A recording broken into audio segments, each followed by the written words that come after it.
And we prepared, set up an environment here, just logging in really, right? Colab research Google.com. We just went there and we opened a new file new. That's the only thing we've done. And there's some release notes, so we can probably close. And if you need more help about how this works, we have the base of the Python courses that they have here. But the one we're doing is machine learning with Python. And this is what the start page looks. And we can see that it starts with something I feel is quite boring, stock price prediction. So training stuff, training LLMs, that's kind of what I hope to learn here in Python, of course.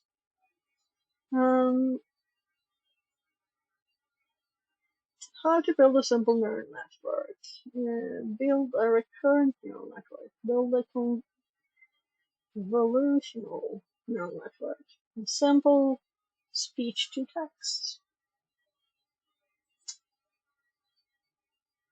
So I'm curious about this, especially since I've done a lot of things with that recently. Image classification, object detection, build a generator, and discriminator. Image style transfer, symbol, natural language processing. And it uses different things here. Sentiment classification, vision, computer vision in OpenCV.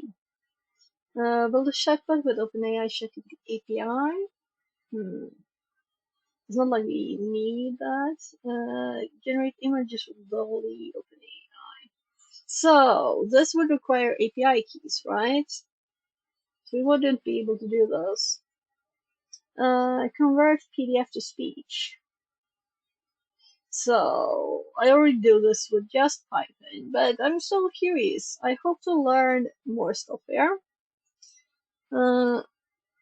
If they with advanced models mean we don't do it ourselves, we just use someone else's stuff. We'll see. So let's start and click start lesson here. And we started checking this video out, but I'm just going to close it. And hopefully this will start from the start of the video. We create a function that allows us to return the value. Nah, it hopped. So welcome to day 22 of learning Python in 99 days with 99 projects. This is the first episode of part 3 with machine learning. In this project, we're going to be learning the stock price prediction. So I'll be using a linear regression model, and we'll be using it to predict stock prices. So what we'll be doing, we'll be gathering historical stock data. We'll be still using Google search because they have a great directory of getting stock data. We'll pre-process it, and then we're going to train a linear regression model to make future predictions. And this is kind of what we expect to see at the end of today's course. We are importing our required modules, which is pandas, pyplot, stats, and numpy. Then we first gather our dates and our prices. So this is just our first data that we're gathering. So I'm going I to believe this start is Apple stock, typing but this. basically what we Dylan did is we went on Kaiser Google, we just says, searched up Apple stock, and then we wrote Hello. the first set of Translated from German. Hello, hi. Doing some machine learning, I see. Yeah, so I wanted to get started with actually like part like making models with Python, and I'm hoping that that's what this will do, right? As training kind of sounds like that, right? We'll see. Anyway, we'll probably learn some Python too. I have used these matplotlib a little bit. I don't really like this kind of thing, but it's part of learning. Have to do the things. If you have to do something boring to get to a goal, sure, I'll do it, right? So I'm going to type this into the other screen here while we listen. And if you want to just chat, just pause it. I'll pause for any chats, and we can continue 14th, later. 21st, and 20th day of the month, and then recorded its prices as well. Then we put that on a scatter plot, and then we were able to see this data right here. Then with that, we were able to use the Yeah, so I kind of need to pause it, right? Because SPD. Uh, Verify they, or I just realized that maybe he has this. No, no code down under it or anything. Then I'll just stats module to get a linear regression model, or basically a median line. stats Not median, linear. I think it's average line. And with that, we're able to get a slope, the intercept, an R and a P, and a standard error value. Mainly the R and P values don't really matter, but it's more actually the slope and the intercept value. And essentially what it'll do is it'll draw a linear model or linear line, which is equal to y equals mx plus b, which is m is equal to the slope and b is the intercept. So I'm Simply thinking, do I because the really function want to allows us to type return the all value. this? So essentially, this is the line that we get. What it means is that the y value here is going to be equal to mx plus b, I think which is that going the to be slope next times the one, x value that we it provided, will be and then there. plus the intercept. We simply call that function, and we'll basically be calling it across all of our values. And then finally, we'll be able to show that value on our pie plot right here. Then we can, using this linear Source regression model, we're going files. to predict the price of the 18th day, which we actually haven't plotted here, and that'll tell us that the stock price is going to be 172.53. Now it's kind of hard to tell here, but we can kind of see with this this graphical model that I guess 18 will be in the middle here, and then we kind of go up with our line, and that's very close to 72. And yeah, that's the beauty of the linear regression model. We even try to further train our models. So rather than using just 5 days, we use 10 days, 1, 2, 3, 4, 5, 6, 7, 8, 9, 9 days, and then we put the stock price for that as well. So with that, we can see we have a difference of slope. It's a small value, but essentially the meaning behind it is that the more data that we feed it, the more accurate it's going to be with its predictions. And you can see the line looks a little bit different from this one compared to the one up here. So now that we have that, we were able to predict our price. And while we did include the 18th day, we did the 19th day. This basically means that it's more accurate with its model because we have a more accurate model in general with more trained data. And that's all for today. Yeah, that wasn't a lot, was it?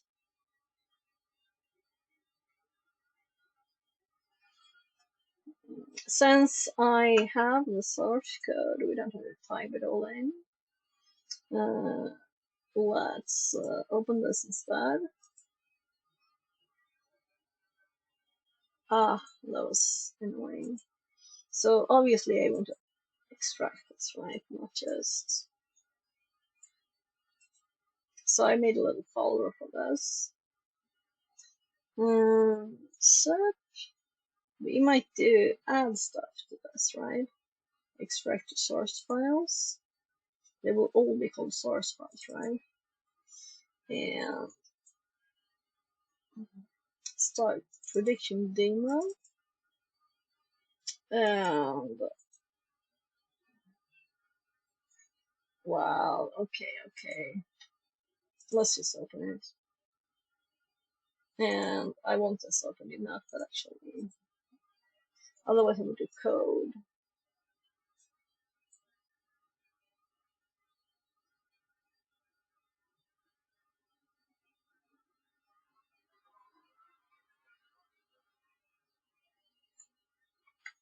So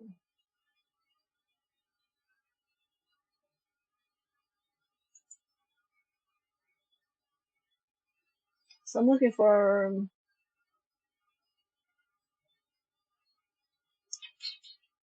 open.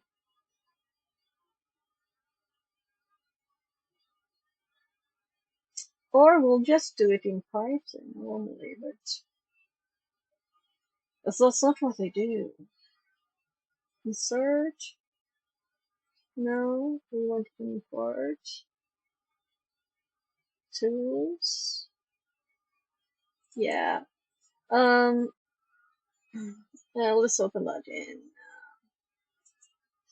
I'm gonna paste this in Obsidian instead, because I kinda think that might work better. So we're in AI. Let's do a new folder. Machine learning. And in here, let's make a new note. And let's paste this thing here. And so this bit is really the text. And then we have,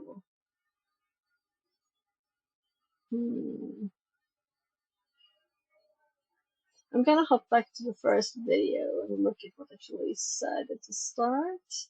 Sorry for the mess. First time I'm doing one of their courses. And they have their Well, good. permission. Yeah, so I'm kind of thinking there's pandas too, right? There's other stuff. So why not have that here? Didn't they actually use it to just hide it in the code from old? And that's why. Oh well, let's just copy this. We can just use this as uh, stock and prediction. And then and this is like an introduction. So let's just put it all in here and run that.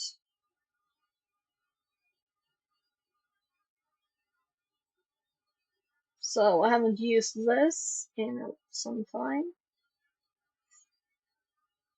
And if we were to use this, we would probably do it in sections, right? And have output right here, for example, after the plot show. So I don't know, I think this will be.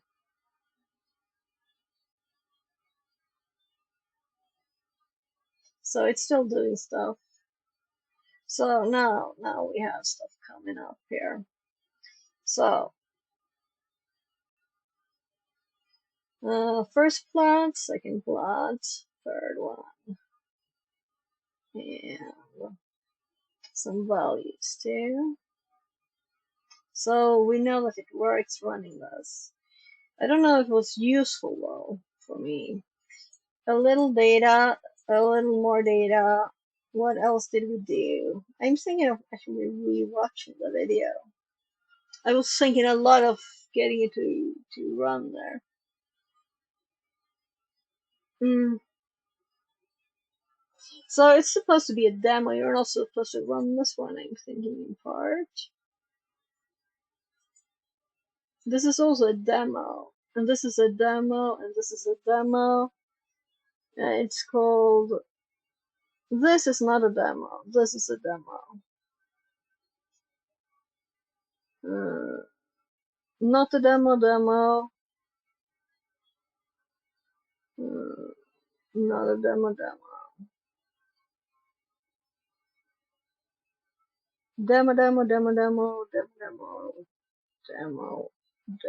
Demo.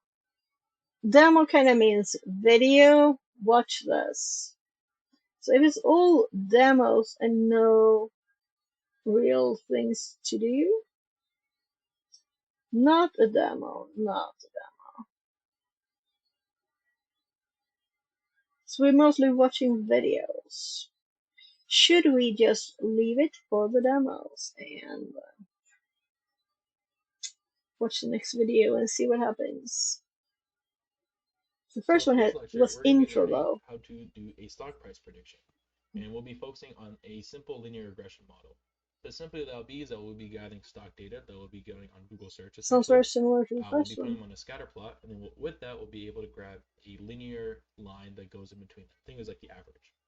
And then with that, we can use that model to predict future prices or It's future not the price predictions same for our stock. thing. So essentially, what we're doing is that we're going to predict stock prices using a simple linear regression model. We'll be gathering historical stock data, we'll be pre-processing it, and we'll train a linear regression model to make future Two. predictions.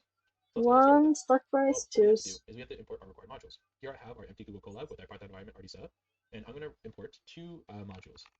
We're going to import matplotlib.pyplot, and we're going to do that as plt.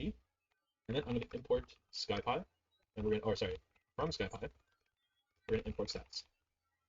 And I can run this to see if it properly executes. If we get a check mark on the side, that means it ran with no errors. Perfect. So you might be wondering exactly what we're doing with this pass keyword. Well, what we're doing is we're assigning an alias for our pyplot. So as developers, when we continue moving on, writing code can get quite tedious, especially if we're going to be calling modules like this, math.pyplot.plotgraph, for example. This could get quite tedious to continuously write. And on top of that, it can get annoying to read as well, because we have to constantly see As pyplot, PLT. matplotlib. So Python has allowed us to introduce an alias. So rather than having to write this code, we can simply do PLT, and Python recognizes this as an alias. So it'll go to our modules, and then it'll recognize So it's a this was pyplot not the module. basic So simply go in stuff. that directory and be able to use that function that we need from there. And essentially, it's just an easier way to write our code that makes it both efficient for developers and for readers alike. So now that we've imported our required modules, what I need to do is I need to gather stock data. When any sort of model or linear regression model, we need to get data to be able to train our model. So how we're going to go about that? So I still have Well, this up we want to get here. stock prices for any sort of existing stock in our real world. I think for today's topic, we'll just choose Apple. But essentially what we're going to do is we're going to Google search Apple stock prices, and actually I have them already here. Let me let that go down. There we go. So actually I have that right here. What we're doing here is that we are going searching up Google's stock price, the Apple stock price, and then with that, Apple or Google, sorry, Google has produced a graphical format of our stock. And that's within the span of 1 day, 5 days, 1 month, 6 months, 1 year, and even 5 years, and even the max from the way beginning.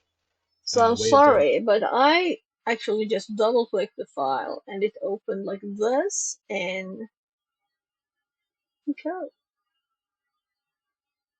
So that's interesting, right?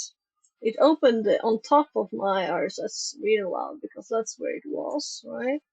But we get it up here by just double clicking. Including the output, though we haven't got this installed even.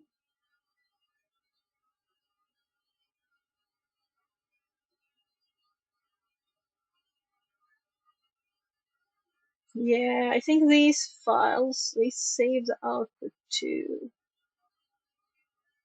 This is IPyNB file, right? And that's what. I didn't even see that this was that. The first file that I opened, it was a Python file, right? So if I open this, it's also connected to idle. I don't know why. Let's fix that. Open web, Studio Code. Uh,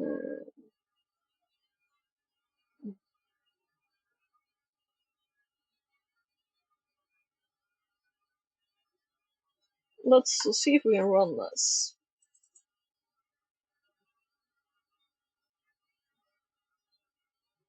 No module.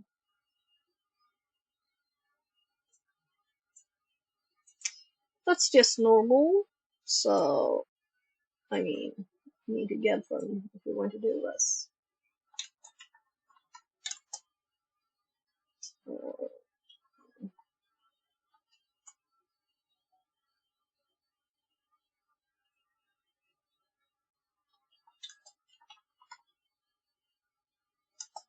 I'm just typing.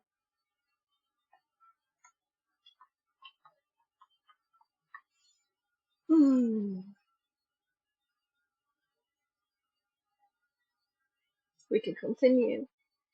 It's just interesting. I've never seen a IPyNB file opened in code before, but it did it like that. And that made me miss a bit of this. So I'm gonna start from we're going to be the calling modules like this, not that math.pyplot.div. far back. So and it'll recognize it's the pyplot module. So simply go in that directory and be able to use that function that we need from there. And essentially, it's just an easier way to write our code that makes it both efficient for developers and for readers alike. So now that we've imported our required modules, what I need to do is I need to gather stock data. When any sort of model or linear regression model, we need to get data to be able to train our model. So how are we going to go about that? Well, we want to get stock prices for any sort of existing stock in our real world. I think for today's topic, we'll just choose Apple. But essentially what we're going to do is we're going to Google search Apple stock prices, and actually I have them already here. Let me Oh, that's what I was doing. So actually I have that right here. What we're doing here is that we are going searching up Google's stock price, the Apple stock price, and then with that, Apple or Google, sorry, Google has produced a graphical format of our stock, and that's within the span of 1 day, 5 days, 1 month, 6 months, 1 year, and even 5 years, and even the max from the way beginning, way until 1983, which is a really long time ago. But we don't really want to work with this max data. In fact, we're just going to work with the first month. So what I'm going to do is I'm going to utilize these month of data, and then we're going to record the date or how many days within the month along with the stock price. So essentially, think of it as the first day right here, October 9th, as day 0 or day 1, and then the stock price right here on November 7th as day 31, because I believe October 9th, October 7th, so that's probably just, I think this is day 30. But yeah, just see it as like that. So what I'm going to do is with our new code block, we're going to set 2 arrays. We're going to call it dates, or we'll just call it days. Day, and then we're going to do prices. Let me let you go to empty arrays. Now what we're going to do is we're going to set up and we're going to look at day 1, we're going to look at day 7, 14, it looks like 21, it's and the 28. same number. The reason behind that is because we're just simply going to look at every, let's see if I look back to stock price, we're going to look at every Monday. This is the so we're going to first keep going on the file. chart, see whatever Monday comes up, and then we're going to record that price data. So first Monday will be 178.99 cents. So let's go back to our code. And then inside our day one, we're going to do I'm also thinking why. 177.99 cents. We'll go to the next Monday, which is basically 7 days from then. Or sorry, it's 178. So let me go back to that. 178. And then go back to this. Same This will file, be but just next Monday is 178.72. IPyNB So we'll go to versus 178.72. And then go to the next one, next Monday. That will be now we don't have the squigglies. We didn't need to 173 restart USD. it. So that will go there, 173. And we can just do 0.0 because we're kind of working with 2 decimal points. Next Monday, there we go. Next Monday is 170.29. Yeah, That's it's October just 30th. getting So getting the let's go check data. that. See if it 170. takes as long for my computer as for 09, Google to do I this. believe we can go check 29. And then we have 1st, 7th day, 14th day, 21st day. So let's go with the last Monday. So 1, 2, 3. There we go. That's 179.23. So let's go ahead. Go back to our code. 179.23. So and he has now to we have figure the over dates the and the price or numbers. stock prices associated with that day. So the first day it was $178.99. On the 7th day it was 178. 14th it was 173. 21 is 170, and 28 it was 179. So we run that code block, and now we've initialized our dates and our prices. I want to do a new code block, and then what I'm going to do is I'm going to utilize pyplots module. We're going to do a function called plt.scatter, and this will set a scatter plot for our data. And to do that, we simply just have to pair the days and the Sorry, prices. 2 that arrays was in that function. mine. And then that will set up a scatter plot. In order to show in our Google Colab, we're just going to do plot. Yeah, I've seen this before. I run that, and then what should be produced Ken is Tywin a says scatter just plot play graph. with There Google we go. Now we have a Colab. scatter plot graph. Here we have our days ranging from 0 to 28. And then from stock prices of below 170 to, let's say that's 180. Yeah, the that's still thing is that I don't But here we like have our scatter plot. Now what we're going to do this is we're going to ascend a partly linear done regression model, which will just things. be a line that So is in if I between close all of this these one, points. it will Think of it as continue like the now. average between all this. So to do that, we're going to do a new code block, and we're going to set up 5 variables. So the beauty of Python is that instead of having to And do it opened variable another 1, screen variable 2, again, variable 3, so we we're going close to remove that that. and actually use commas. We And get if a we do new that, so one, we'll we do close slope, that. intercept. We get a new What one, will happen is that, say for example, we do and we equals to close 5 that. and 6, Python recognizes it as a But we got packet, it and all it will here extrapolate the without 5 into the running first it variable even. and the 6 into the second variable. So what we can do is we can utilize that when functions return multiple values. So let's make the certain function that we do, or we're going to be using, extrapolates 5 variables. So that'll be the slope, the intercept, the R value, the P value, and the standard error. RP. And then we're just going to make that equal to stats.linear, or LIN, regression, and then we just feed in the dates and the prices. Yep. So what linear regression is doing is it will calculate a linear least squares regression for 2 sets of measurements. That will be the x and the y that will be providing it. But if I want to scroll through here, so I don't see that it mind returns a maths, slope of the regression line that we produce, but the intercept of I the regression kind of line, do. the R value, which is a Pearson correlation coefficient, the square of the R values, and then it's equal to coefficient determination. The P value, which is a hypothesis test for who's null. Essentially, these are all Don't values that we're read not the really going to be working with for the last 3 documentation values, but we still on should make them as stream, variables to kind of get an understanding of what is course produced from today. a linear regression function. In fact, I can even show these values. So what we're going to do is we're going to Maybe print slope, it's showing that and they we're going to are print intercept, because that's really the only 2 values we're working with today. right. So this is what our slope is. Now, if you remember how lines work, lines, when they are plotted on a graph, follow this formula of y equals mx plus b. The y value here is going to be equal to the slope times the x I'm value thinking I should plus be the able to intercept. import If it, you have trouble right? understanding that, I can That's even what I show in the future wanted. with our scatter plot, because we'll be plotting out this linear regression model. But what we can essentially do is that if we have an x value, all we really have to do is plug it into that function with our slope and intercept values already set up too, and then we can grab our y value, which is the predicted stock price. So let's actually go ahead and do that. We're going to define a function. This We're is going an to old call one, 2022. linear. I'll pause the video for a sec. So this is when also welcome to is from 2022. So that's when I did this last. And I was like, test, and then, oh, this is horrible. Let's see what the test is. This is a test. Let's see if it starts at the same time when it started. This is so slow. I was like, yeah, bye-bye. That was my test. So open. I want to open from my computer. Browse. Downloads. Machine learning mammoth. Source file. One. Resource. That one.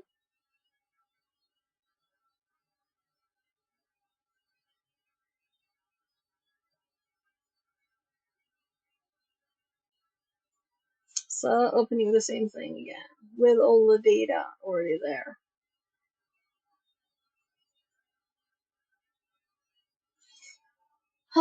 So we know we can do that at least, right? But we import it to our drive, we have it on our drive, we're taking space in our drive. But I'm going to go actually back a bit and see if there's anything useful in this that is not. Yeah, so here's, they filled in the data, that took him a long time. Then he does plot scatter, days prices, plot show. And this is what hops up the window for me, right? I run that, and then what should be produced is a scatter plot graph. There we go. Now we have a scatter plot graph. Here we have our So days ranging from 0 to 28, and then from stock prices if you of have other below 170 to, let's suggestions say that's on good sources for 180. this, Yeah, I'd say 180. just go But here we for it, have you our scatter know. plot. Now what we're going to do is we're going to But assign I've gotten a linear permissions regression model, which will to just be a show these line on that is in stream, between all of these points.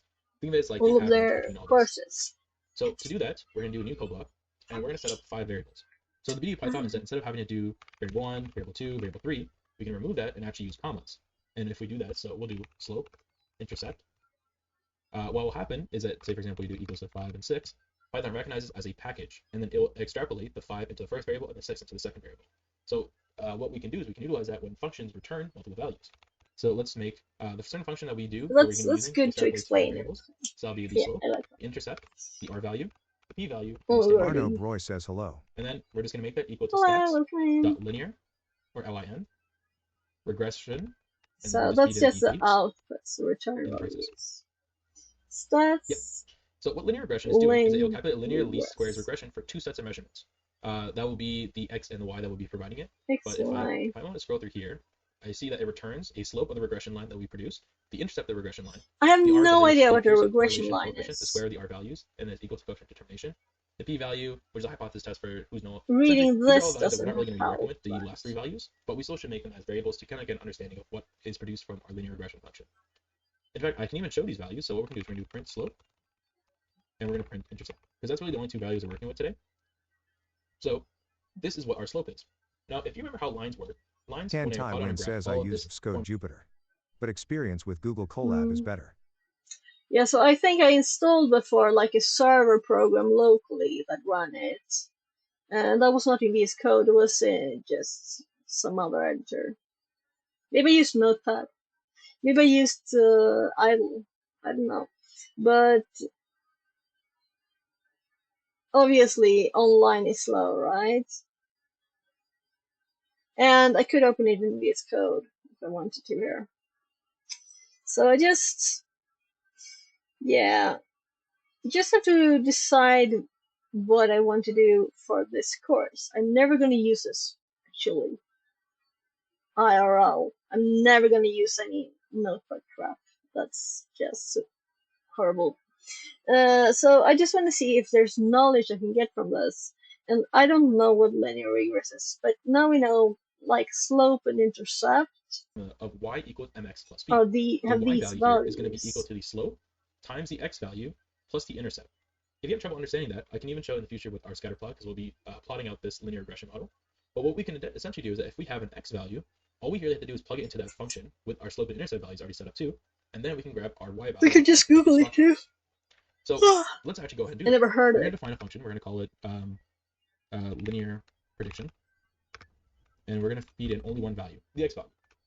Then we simply just have to return a calculation, which is going to be slope times x plus the intercept. That essentially is y equals mx plus b. Y equals the slope times the x value times the Okay, x value okay. plus the intercept. And Tan then I Tai want to Win apply says this it can across. share. Play, write some code on mobile phone. Share for my friend. I have a lot opened on Google Colab. Okay, okay. Share robots and on phone. Yeah, I can get that. I don't have a Python editor on my phone. But I have a laptop, right? I wouldn't.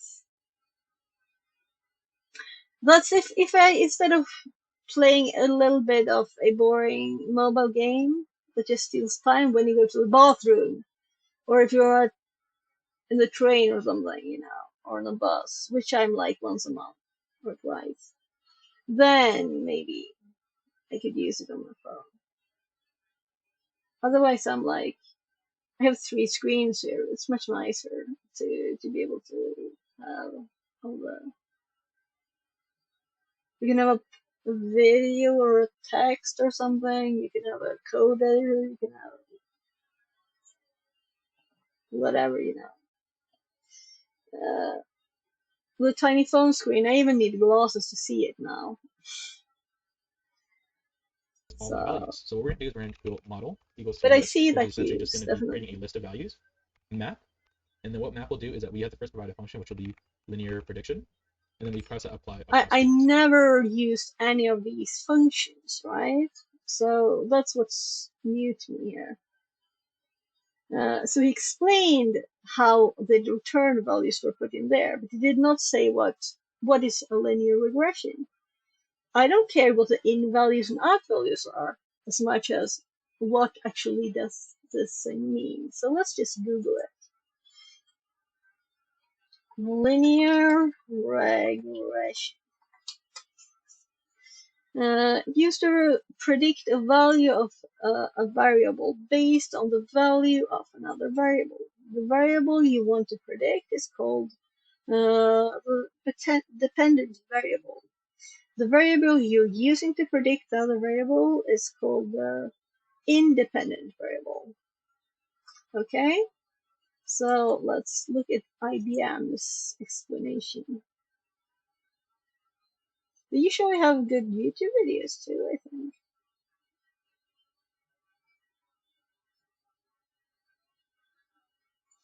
Ah, gosh. We got an uncompatible page. And it's so slow that I can't even click here. So why would people want to block Dark Reader, right?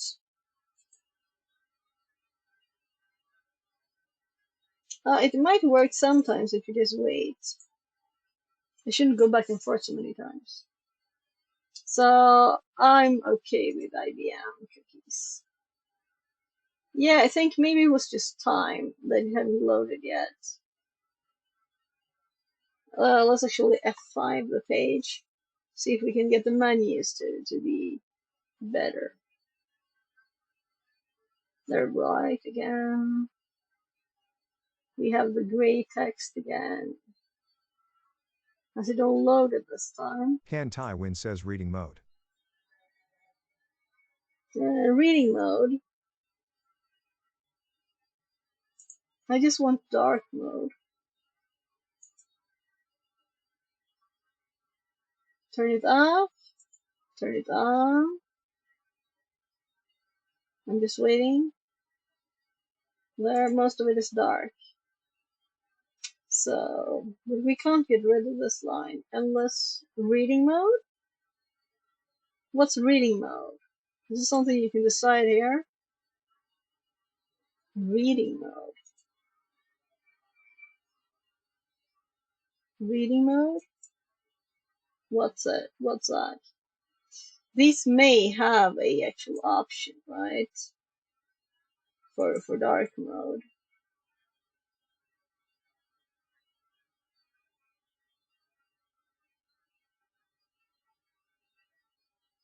So like something here.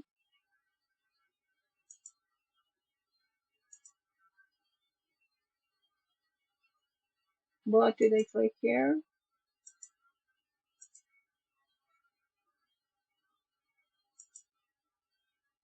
No. I'm not gonna look for dark mode. I'm gonna read this. What is linear regression?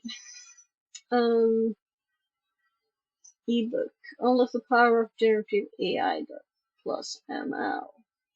Read the ebook. Analysis is used to predict the value of a variable based on the value of another variable. And then we read about Han Tai Win dependent says and reading mode on the independent. URL bar. Here, it's like this thing. Reader view. Oh God, no. Oh no, no, no. Oh, that was ugly. Wasn't bright light though. I think we'll have to wait again. So I couldn't see the things around it. Pandatong says. Have a good night, Sophia. Time to get out of work. Good night, Panda. Thank you for being here. Have a great evening. Hope you had solved all the things at work and survived the rest of the day there after Bye. the 2-hour call. Bye bye. So let's see here. Again, we go up, we go on, and we should get black back. There. I can live with this. I don't want to live without the things on the sides and stuff. That's like too clean and I don't like it. So we read about dependent and independent. Independent was the one used to predict the dependent, okay?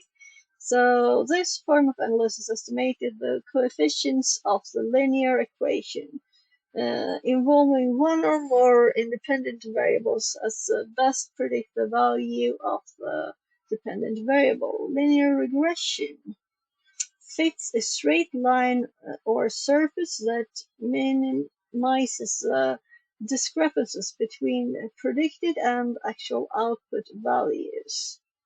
So it hasn't really said anything. So we want to predict as good as possible, but how do you Ravana predict Bhuvan it? says hello. Hello, welcome in. So there are simple linear regression calculations that use a least squares method to discover the best fit line for a set of paired data. You then estimate the value of x, dependent value from y. So x and y is what these dependent or independent are usually used, but I still don't know how it is predicted, right? We have data, and it is like a curve, right? Because it's values, or in this case, like just, I can't see them on screen, so Asuzi says. we scroll the Hello. right. Hello, welcome in. So, tell me more. Generate predictions more easily. You can perform linear regression in Microsoft Excel. Yeah, nah, I don't want to do it. I want to know it works. That's what you're supposed to tell me. Why Good it's evening. important? Good evening. Yeah, it's like midnight here, right? I can't. Here it pops up. 0002. It's the 7th of June now. So, why it is important? Proven way to significantly and reliably protect the future. Business and organizational leader can make better decisions by using linear regression techniques. Organization collect masses of data, and linear regression helps them use that data to better manage reality instead of relying on experience and intuition. Isn't that intuition? Prediction. You can take large amount of raw data and transmit into actionable I'll be information. back soon. Okay, be that. Welcome back later. So I'm thinking, I want to know how it works in detail. I don't want to know that this is good for business, right? You can also use. I don't know what. I don't want to know what you can use it for. I want to know how it works. Most users are just already, for example, analysis on sales. Yeah, I don't care. Assumption of effective assumptions. Consider a successful linear basis analysis. This is more to the facts. For each variable, consider the number of valid cases, mean and standard deviation. Yeah. For each model, consider regression coefficients, correlation matrix, part and partial correlation, multiple R, R2. What is R? I don't know. Adjustment R2, changing R2. Standard error of estimate, analysis of value table, predicted values and residuals. Is that R? Also consider 25% coefficients, intervals for each regression coefficient. Variance coefficient matrix. So I think I can skip the rest of the words because it's just blah blah blah for me. So tell me how it works. I think it's ChatGPT time, right? Uh,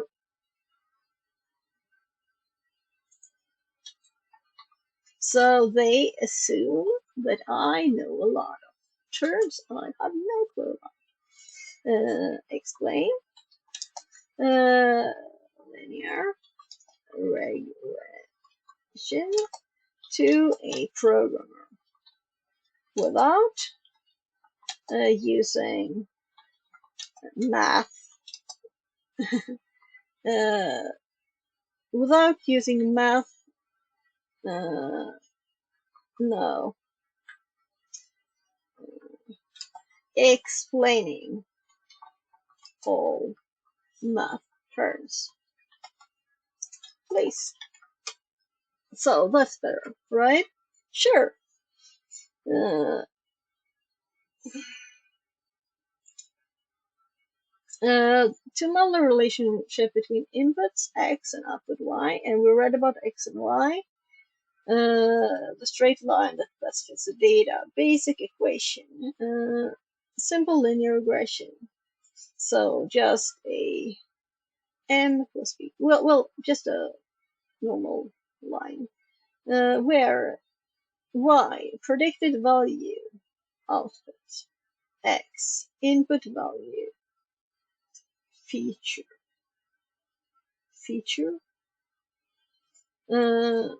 well, input value is enough.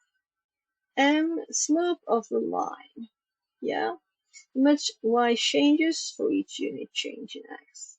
But we have a lot of points here in,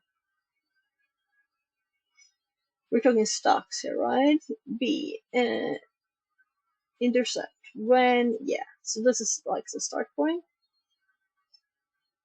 You have data, a data set of n pairs, and let's hop back until we can see the data. Here's the data. We have days and prices. This is the data. And line, you want to find M and B. So for the line, so they're just calculating a line from these. It sounds very stupid, like just a mean line. It's not what they're doing. They have the same meaning. Error function, mean squared error, MSE. We measure how far our predictions are from the real y values. So we do it for, we have these values and these values. Try to predict these and see how wrong we are, I'm assuming then. Ravana Bhuvan And says, so are you on. teaching? Because I am a beginner and searching for tutorials. No, I'm just learning myself, but we were watching a video or a course on this, and we're researching what I don't understand. I don't know what linear regression is, and that's a function that they use in the Python code. And I don't know what that does, so I need to know what it does, because otherwise I can't understand exactly what it's doing.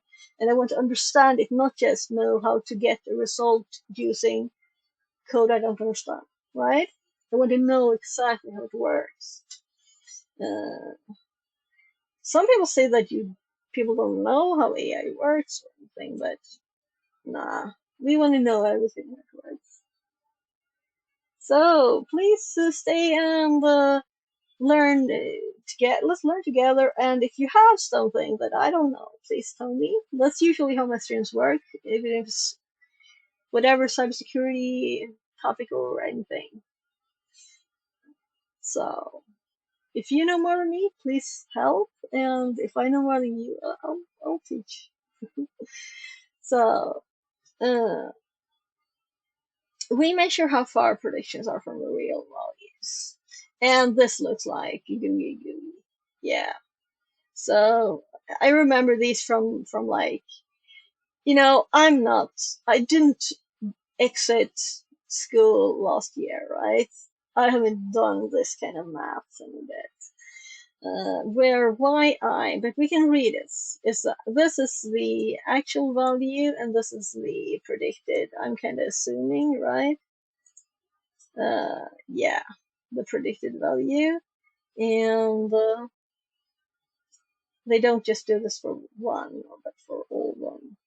So they're just, I kind of asked it not to do this kind of thing without explaining why. But it's ChatGPT. It's not real people.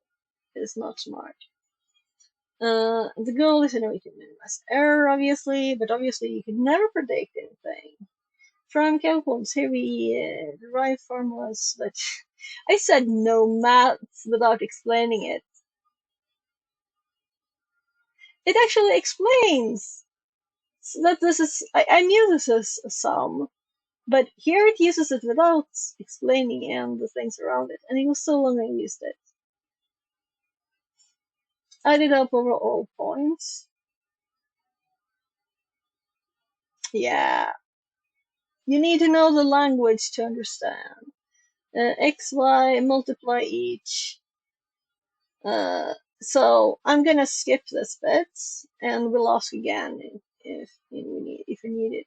In programming terms, you compute the best M and B using these formulas, then use them to predict X for any new Y for any new X. So summary, linear regression fits a line through your data by minimizing the average squared difference between. This was uh, lots of maths formulas. I didn't see one for like at least 25 years. Uh, uh, Terms are okay if you explain. Sorry, them. But please, no complex formulas. So far, I understand that we're trying to predict the next value in a series, and we calculate lines to for every existing position we know, and then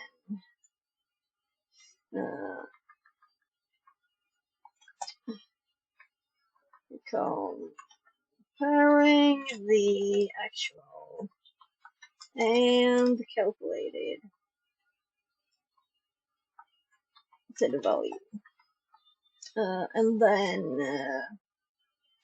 adding 1 to the end. Why? I don't think it will care about if I misspell stuff. Let's do math formulas instead. Terms are okay. So it doesn't like okay. Well, it is the word we use.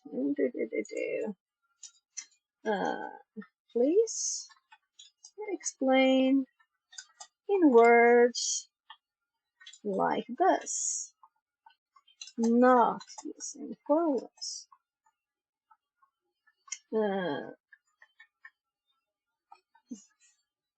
More in words like this. So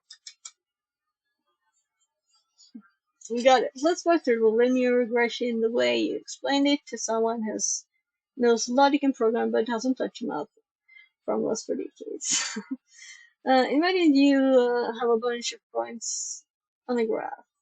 Each point has a known pair of values, something you control, like time, temperature, size, consumption rate, price, reaction score.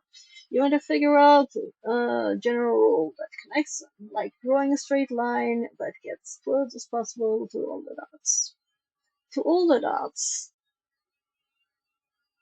Okay, a straight line that you get close to all the dots that are scattered around.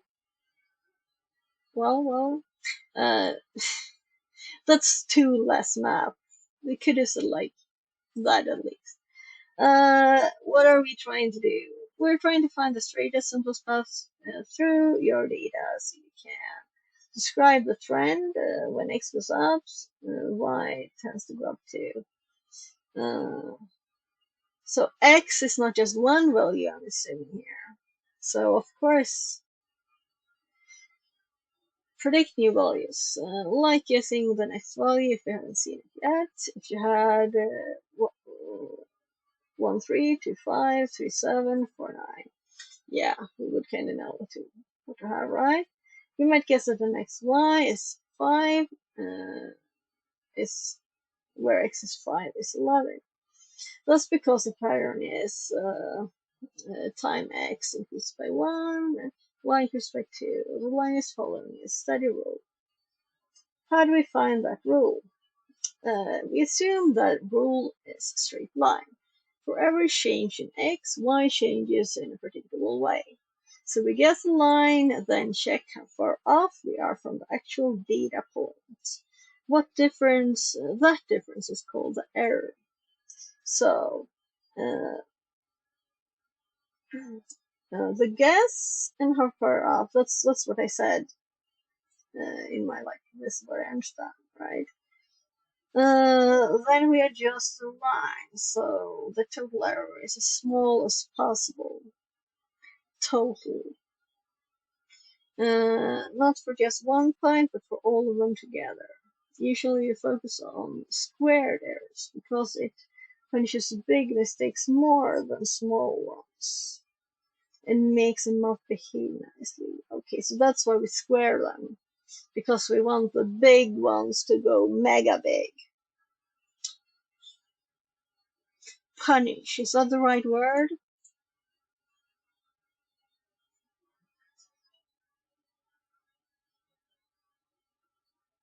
So I was thinking that if it's a big error, we don't want to make it affect us much, but they wanted to affect it extra much.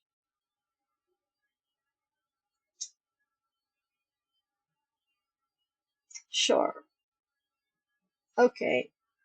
I can be okay with that. I would think like if it's something very off, maybe it's just one that's off. Okay.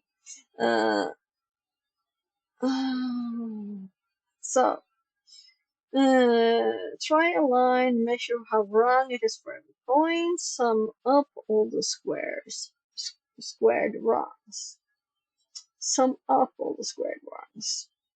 So for the first point, for the same line then, because I was thinking one line for every point and then we adjust it, but that's what they think too, only they do it for all of them every time. So for the first one we do it for only one, then for the next one we do it for both, and the sum of the wrongs squared. Adjust the line to reduce the total wrongness.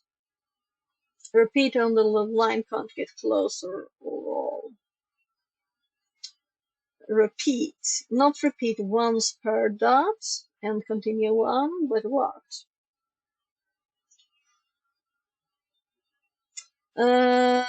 What do the parts, I mean, will it repeat it several times for the same one?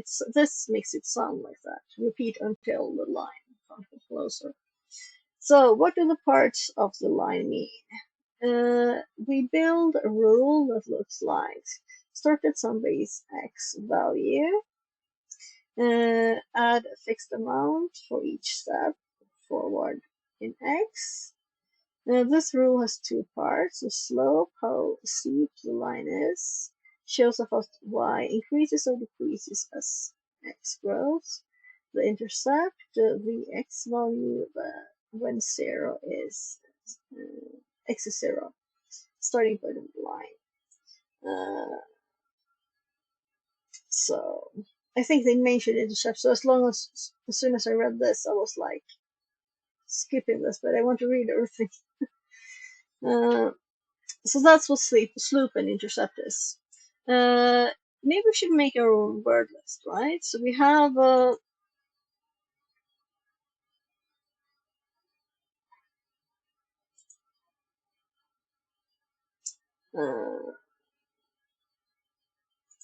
this is not from here, but it is still in here. And where did this one end up?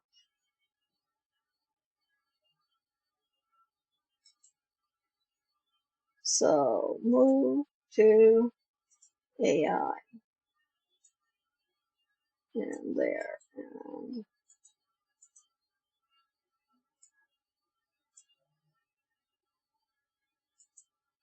yeah, now it moved it. Odd. You should always right click and make me fall in the right place. I actually used this button, that's why it went bananas.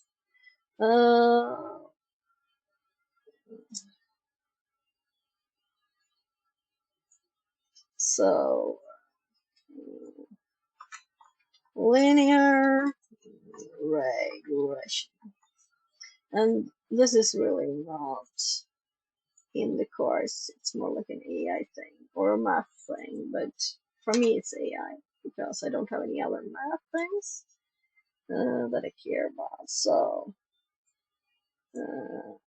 I kind of just copy this bit. And the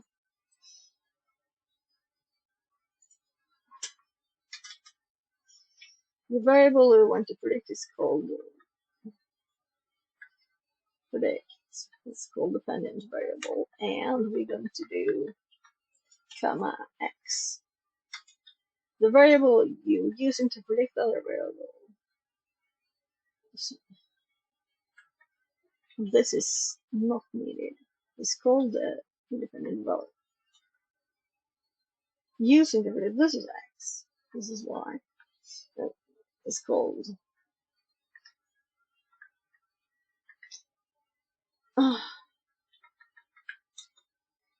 So the variable you're using to predict the other variable predict is called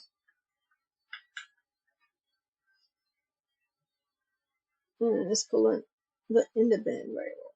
The variable you want to predict, you're trying to predict, is called the dependent variable. So the value of a variable based on the value of another variable. And then we go ChatGPT.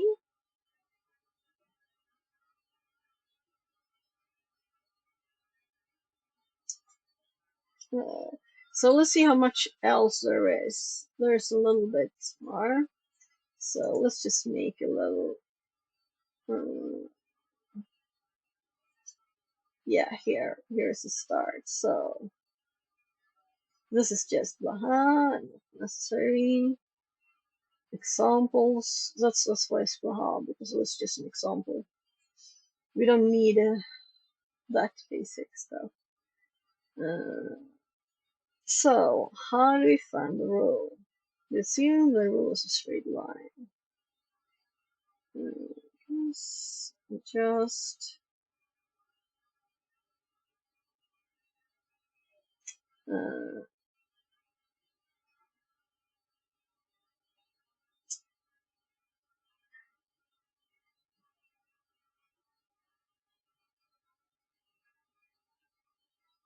we're trying to find the straightest, simplest path through our data so we can describe the trend, predict new values. So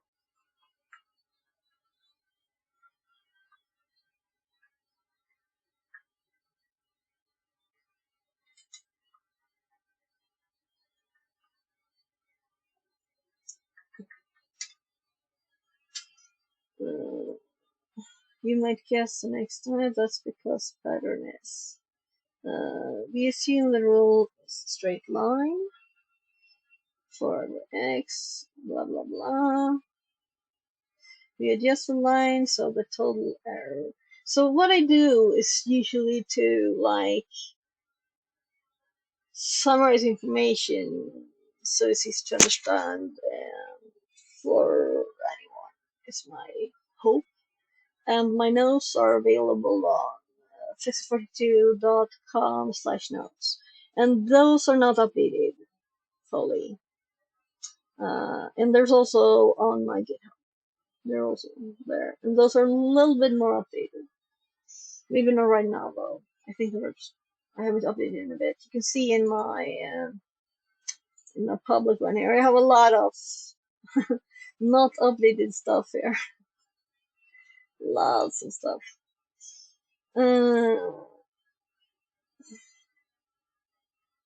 So yeah. So we get the one, then check for how far we are from the actual data point. So different is called error.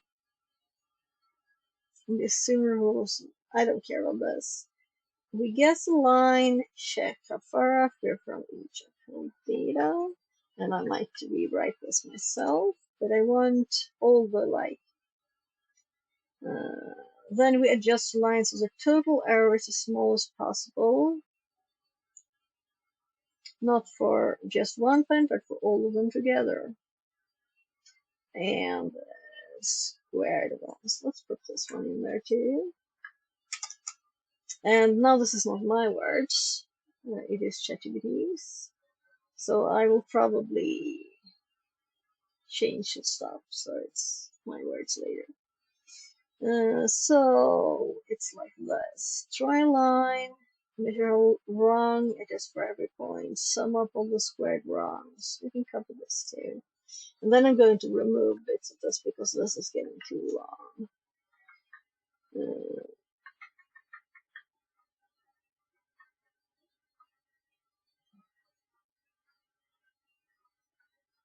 I'm just deleting the space. It made 2 lines for everyone, so there. Put extra lines in there. What are the parts of the line? I didn't read this before. That sounds odd. We build a rule that looks like start at some base y value, then add a fixed amount for each step. I think the XY example is bad here. Their values. This rule has 2 parts. You're not going to predict a straight line. You know what the value is, so it's not good. This rule has 2 parts. The slope, right. This I want. So let's see if we need anything here. We build a rule that looks like start at some x value, fixed amount for each step. Yeah, that's not good. So the slope and the intercept. Let's just get this.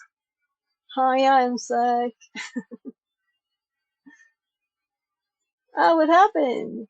No TDS? Alright.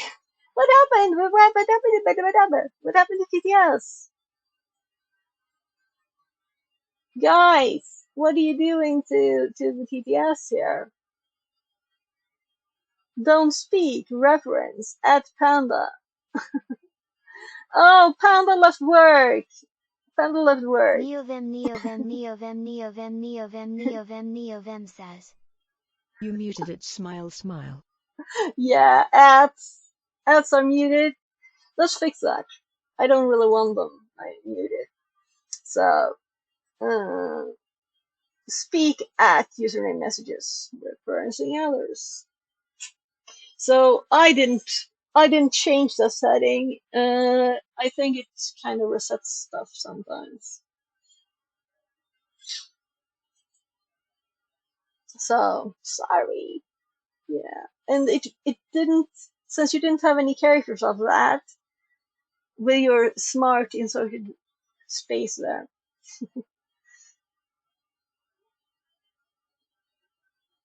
So, how's everything? I should call you Nevin, right? Nevin, Nevin, Nevin, Nevin, Nevin, Nevin, Nevin. It wasn't even far. I thought it was far on the IRL stream there. I was like, no one else but Amsec would set their username to Nevin 4 times. And now it's actually 6. I forgot I changed it to Neovim haha. Dataset. I can What's up, imagine Mr. who it Magoo? was for. So let's hop it back to so I can see the stream. So this is kind of funny thing. Do you know we have as many people on Twitch and YouTube? So today has been like very YouTube day. So hello everybody on YouTube, and I stream on Twitch and YouTube, and on Twitch you have like redeems too, so you can make me do push-ups and stuff. Yes, you know. But I'm gonna figure out how this works now here. So I want this bit.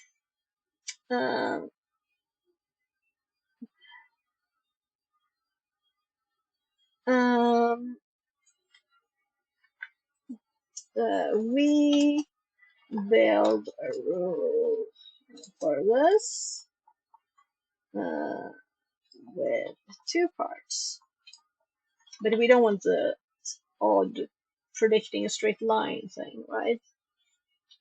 And then we're gonna. So did you mess with this? Sex says Neovim, MSec? Neovim, Neovim, Neovim, Neovim, Neovim, Neovim, Neovim, Neovim. Yeah, it's not like it. So I would never use Novin, but I wouldn't tell anyone else what to do. So how did you make it do that, by the way? How did you look at the TDS again?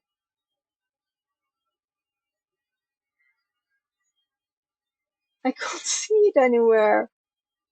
You're hacking the stream. Oh, and then someone hopped off YouTube. I don't know if it is the fact that I started doing other stuff or if someone hopped over to Twitch. We'll see. We'll see. Twitch stats and YouTube stats are not very good either, so once I figured those out, you can make predictions. Neovim, Neovim, Neovim, Neovim, Neovim, Neovim, Neovim says. Dick. Translated from Dutch.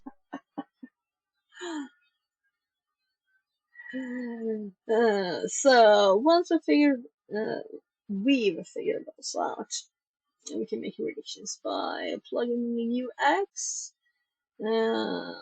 and using the rule to get Y. But this will have to change for every value, right? So it won't be the same. That would be a very odd stock price prediction, which is their base thing here. Very, very odd. So from programmer view, get all of your XY points, how to calculate. You calculate how they move together. Are they going up together, or is one going up while the other goes down? So we have a time here, but of course this could be any kind of value, right? It might be temperature in different countries. How could we predict the temperature in a separate country then? That's crazy. It needs to be almost a time thing, right? Something that's connected anyway. You calculate the best slope and intercept based on that pattern. Now you feed in x and predicted y. Final analogy. It's like drawing a line of best fit on graph paper with your pencil, but instead of using your eyes, you let your computer try hundreds of tiny adjustments until it finds at least one straight line. Once it has that, it can continue the line forward to guess. Yeah, so it's a very like it's just like a new value thing in the middle of it, and that's could have been said in 3 words almost.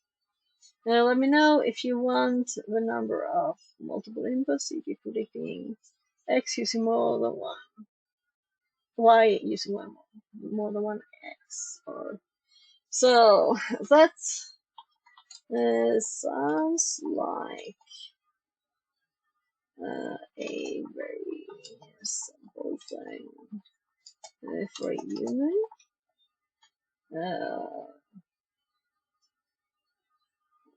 Going on feeling, right?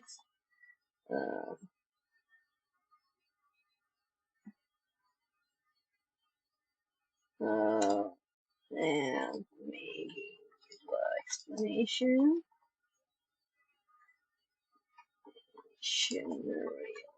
Yes.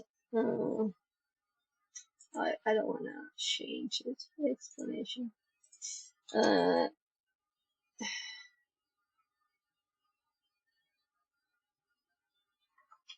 Like a line kind of thing. And the middle there. Let's see what it says about that.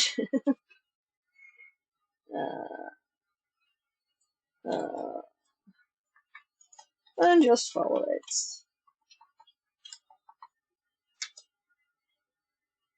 Exactly, nail it.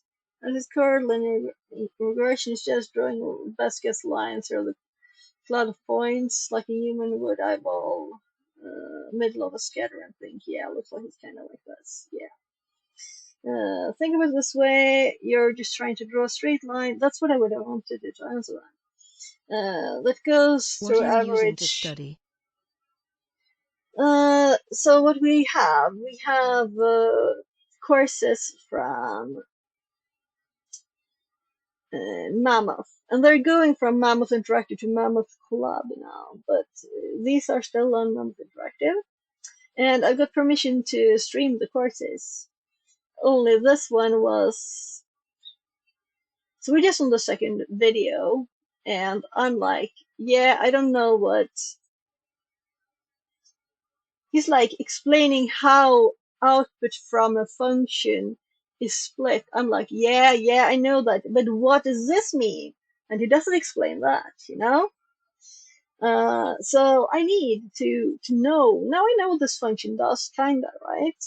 So we have slope intercept, and that's why I want these words in here. So let's see, we have independent, yeah, dependent. We have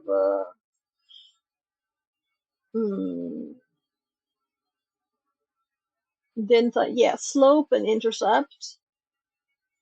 So no, it should be there. Slope and intercept. Slope, intercept are the ones that we care apparently about here. We have also R, which was in the maths. I don't know what P is still. R is R, right? But R and P too. Let's check those out. Because if we scroll up It's to the SciPy Smile, actual, web link. yeah. And this is not what I love.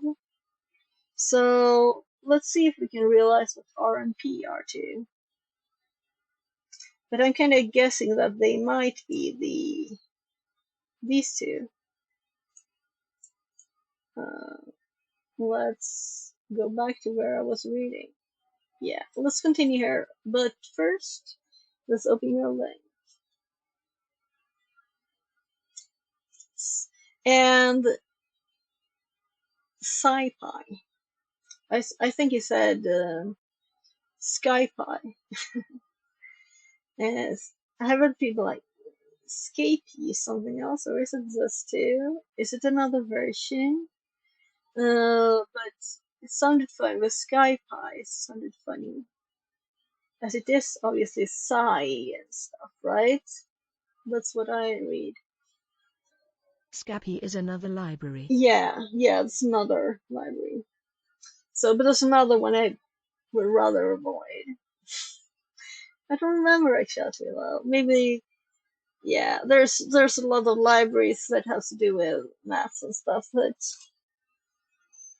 I guess I should learn anything anyway, right? So let's read the last bit here. So let's get my explanation.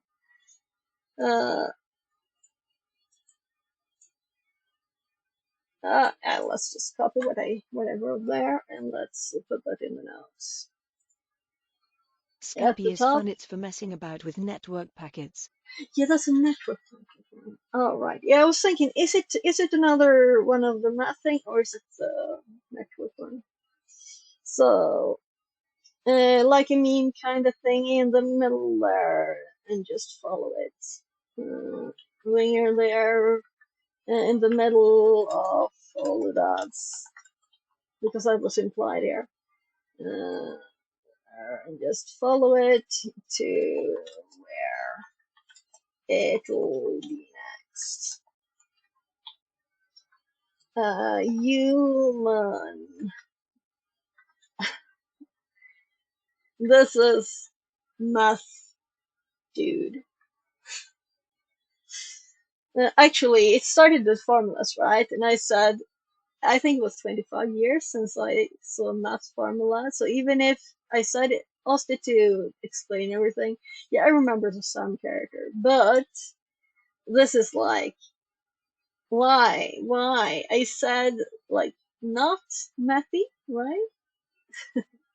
So let's just see if it said something useful there. Think of it this way: you're just trying to draw a straight line that goes through the average direction of the dots, not perfectly through all of them, but close enough to give you a general trend. Only thing is that I'm thinking that if we're doing like prediction of a, as this is, right, to stock prices, couldn't, if you just have all the history of it would be odd to just have the average of everything. There must be more things in there, right? It's not, maybe that's not what you're supposed to do, but that's how they're kind of doing using it, or what? I don't get it. If the dots kind of grouping up, your line slopes up. If they're grouping down, slopes down. They're all over the place. It might just be flat. And then you say, okay, for the line a bit Rishi Verma further, says, I that's the think if you next just one. ask GPT to tell you what each symbol does is will help you because I think those are pretty easy. Yeah, I know what the symbols are. It's just that I don't want that. I want words. That's what I want. Okay? And I don't plan to do any maths like that again, ever, if I can avoid it. Except for an Excel with a sun character, maybe. So, what I wanted is just the thing I wrote there, right? It's like I just want a quick explanation of a function. It's like a mean trend estimator. Not always perfect, but better than guessing. Human eyeball, yeah. Systematically, yes. So kind of thing in the middle. So why is someone using this to predict stock prices? And I hope the answer is they shouldn't, right?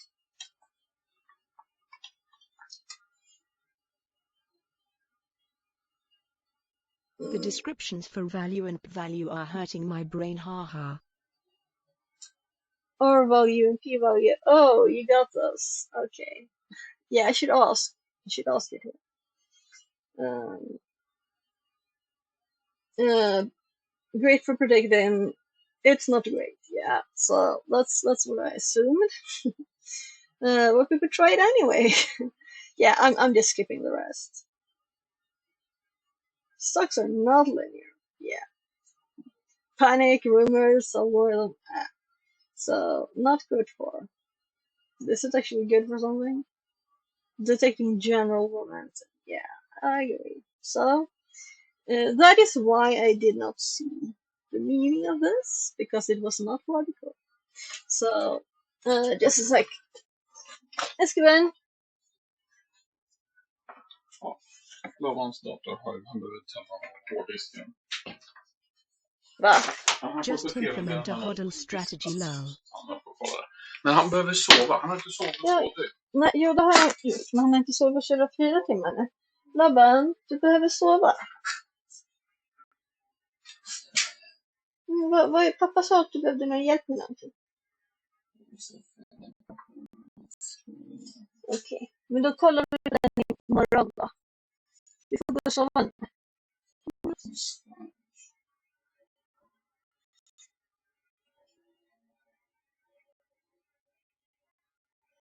Okej, vi kollar på det imorgon. Men du behöver sova nu, okej? Yes, good. Jag vet det. Jag vet, jag förstår. Det var pappa som kom till mig bara.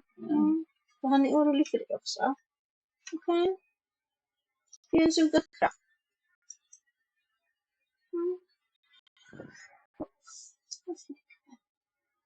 Sen kommer till mig för att han tycker han blir orolig. Jag vet att du är på G.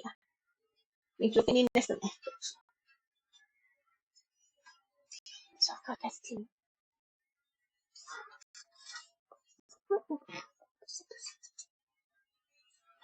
Jag pratar bara. Så imorgon kanske vi kan cykla lite. Maybe. Ska det...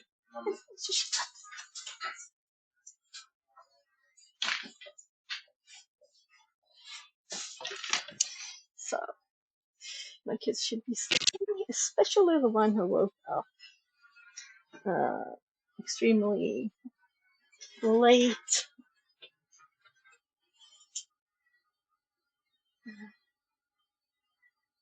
Like yesterday, he woke up at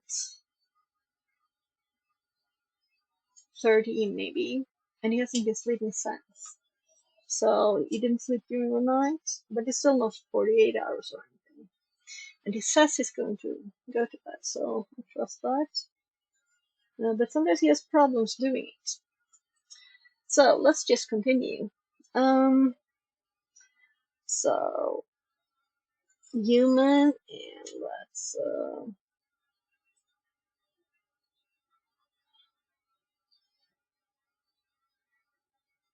XY. Yeah, let's grab those that hurt your brain.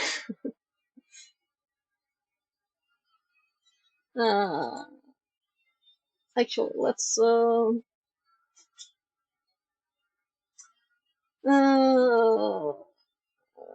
please explain the R and P values in the SciPy lane regress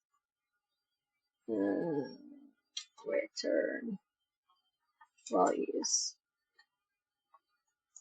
have these been mentioned here?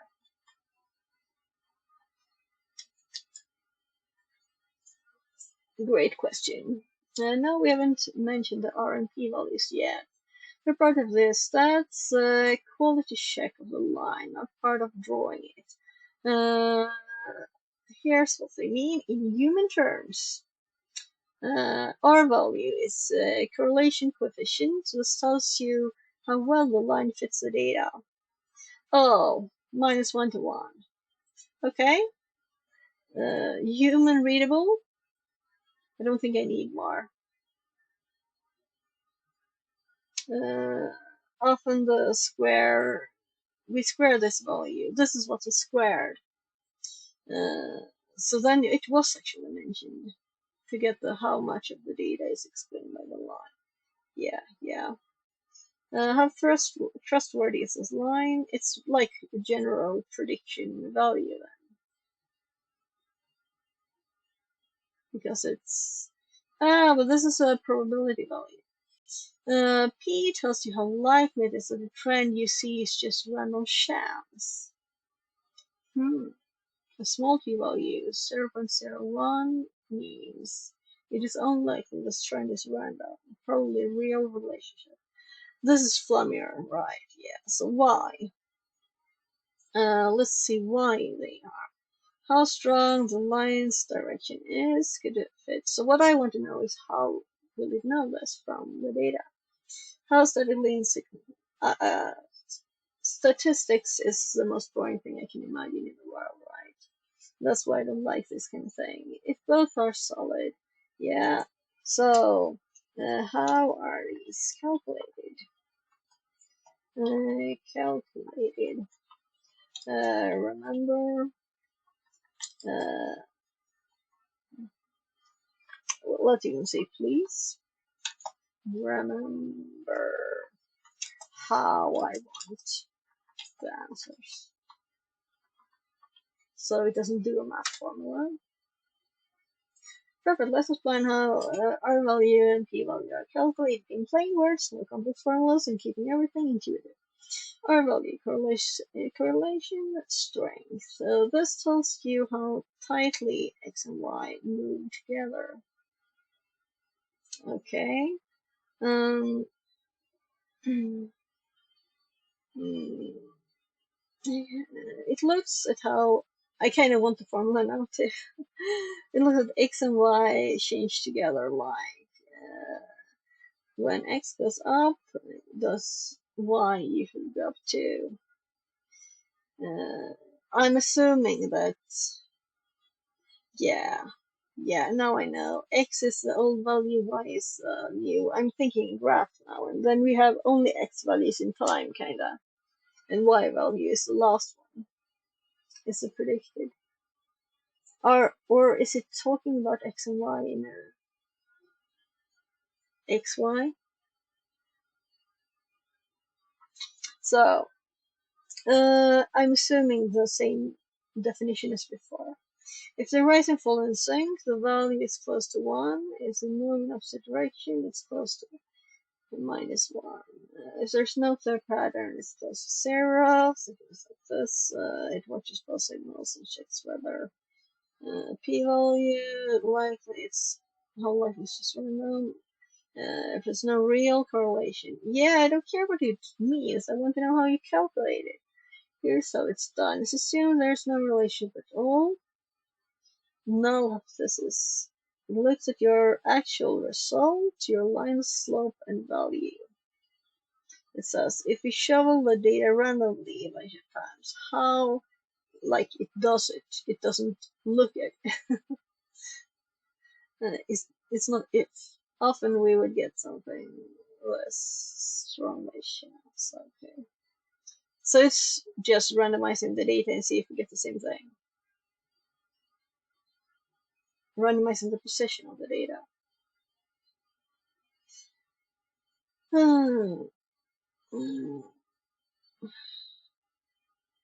Yeah, I don't like the analogies. Summary in real words. Checks if X and Y rise and fall together.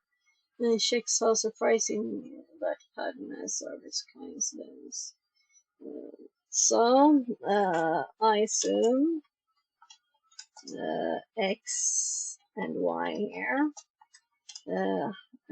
use the same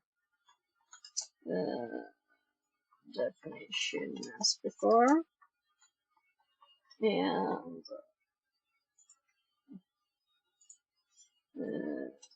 meaning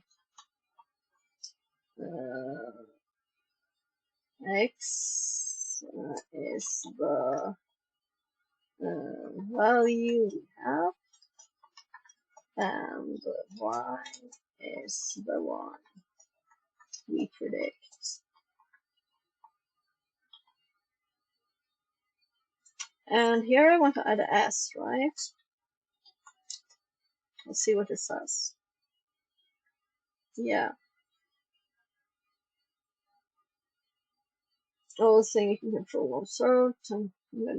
Is what you predict. Output dependent variable. Or the thing response to X price scored is inserted in the context of XY.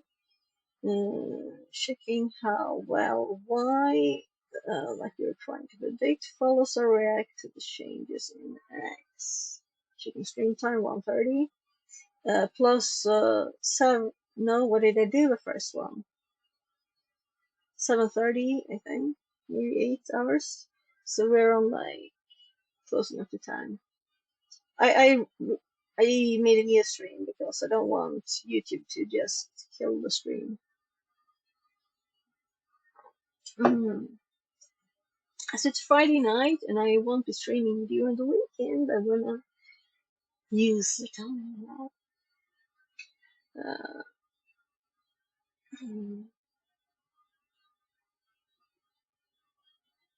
So it is mostly talking about how much we can believe this not very well calculated value in this case. So let's actually check what those are then. We could like 2 millisecond work. We need to add this, right, into the notes.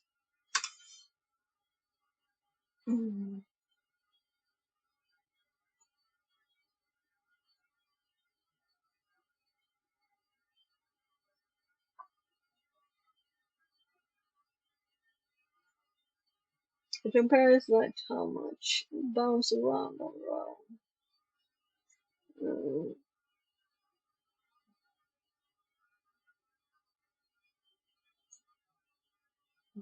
Yeah, I think I will grab these 2 bits here, and I think I will skip the. Should we grab the analogies too? And then we have also the R value and P value in a not complicated way. Chat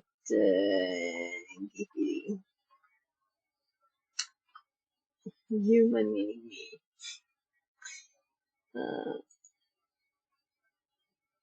So now we can continue Times the x on the value second plus the video. intercept.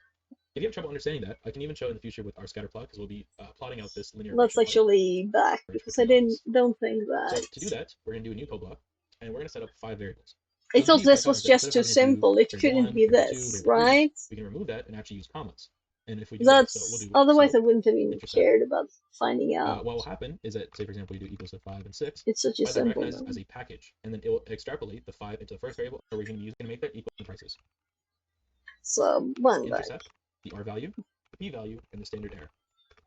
And then we're just going to make that equal to stats.linear, or LIN, regression, and then we just feed in the dates and the prices. Yep. So what linear regression is doing is it will calculate a linear least squares regression for 2 sets of measurements. That will be the x and the y that will be providing it. But if I want to scroll through here, I see that it returns the slope of the regression line that we produce, the intercept of the regression line, the R value, which is a Pearson correlation coefficient, the square of the R values, and then it's equal to coefficient determination. The P value, which is a hypothesis test for who's null. Essentially, these are all values that we're not really going to be working with, the last 3 values, but we still should make them as variables to kind of get an understanding of what is produced from our linear regression function. So this is why I needed more art. So I never heard of it, right? I knew lessons. And we're going to print intercept, because that's really the only 2 values we're working with today. So this is what our slope is. So to go back and check here, slope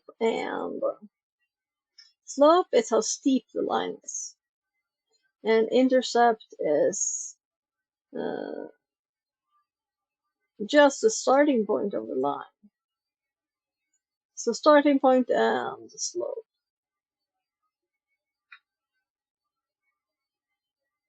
I'm trying to scroll up here as much as possible. Lines, when they are plotted on a graph, follow this formula of y equals mx plus b. The y value here is going to be equal to the slope times the x value plus the intercept. If you have trouble understanding that, I can even show in the future with our scatter plot, because we'll be plotting out this linear regression model. But what we can essentially do is that if we have an x value, all we really have to do is plug it into that function with our slope and intercept values already set up too, and then we can grab our y value, which is the predicted stock price. So let's actually go ahead and do that. We're going to define a function. We're going to call it linear prediction plus the intercept. That's essentially is slope y equals times mx x plus b. Plus Y equals the slope times the x value. The angle times the lost value, or the value we already have, plus where it started at.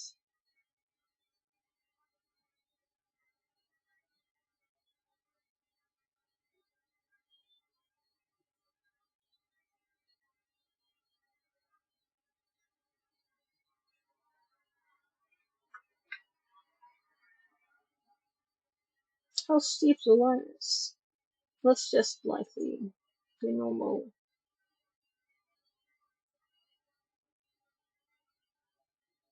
How fast x increases or decreases as x grows. So I'm seeing with a curve, everything of this is like odd when it's lines and this is really a curve, right? Times the x value plus the intercept. So I have And problems then with I want to that. apply this across all my values. So what we're going to do is we're going to go model equals to list, which is essentially just going to be creating a list of values, map, and then what map will do is that we have to first provide a function which will be linear prediction, and then we press apply across dates. So what it's going to do now that we have a slope and intercept is that we are going to go through all the dates here from 1, 7, 14, 21, 28, and then predict those using our formula. They might be different than what the actual prediction is, but that's essentially how we're going to be training our model. So let's run this. Oh, sorry, not dates, it is days. There we go. And then I'm going to assign a new code block, and then we're going to show our linear regression model. So it's going to be plot.scatter, days, and then prices. But I also want to. The question is if this is useful for me later or not. I totally hate plots. plot our line. So you're going to use pyplot the .plot function that allows us to plot a line. It'll be dates and then model. And then finally, we're going to show it. Run that. Oh, sorry. That's supposed to be days again, making that same error. And there we go. This is our linear regression model that is essentially in between all these points. We have our slope value, which is essentially negative. What that means is it's slowly going down. And our intercept value, which is starting at 177. It's a little bit awkward because and also it's going down and the last point is the highest, right? So if it was a human, they would probably guess somewhere higher, right? the starting value, which is 0, but I think, or sorry, the starting value is 1. But I think that's fine. In fact, if you want, we can actually change it to do 0, and let's see if it gets a bit closer to the edge. I'll run this code again.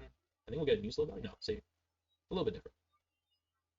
But yeah, it's a little bit more close to 0. I think that's just pyplot's doing where it's like going towards a negative, so we can just ignore that. And this is our linear regression model. Now, the way we can go about predicting it is simply by just calling this function, feeding it a day within any of the months, and then just feeding it the price. In fact, we can even go further beyond this month by just simply just doing maybe 31, 35, 36.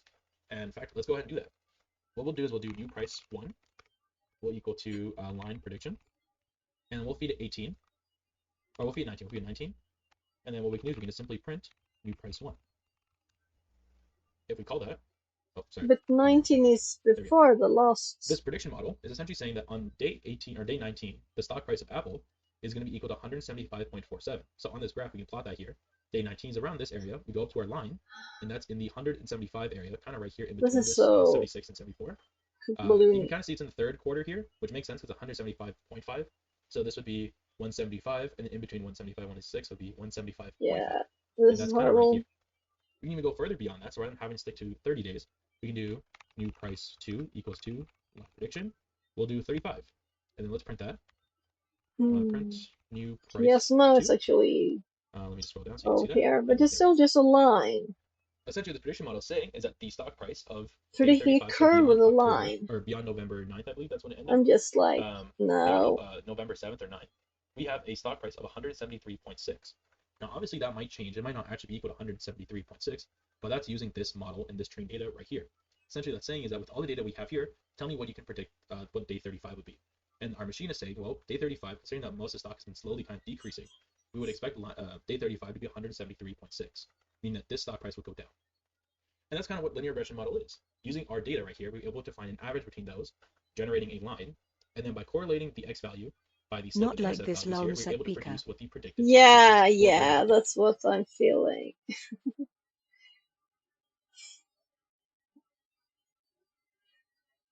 You totally understand. Yeah, so we downloaded this. Let's see if there's something more useful here. Preparing our test data for our model demo. And this time I'm going to hop to the source files first before we start the video and just download this. And of course they call it the same thing, right? Because not doing that would have been useful. So, like calling it whatever it was in there. I'm sorry. I always get annoyed when it's.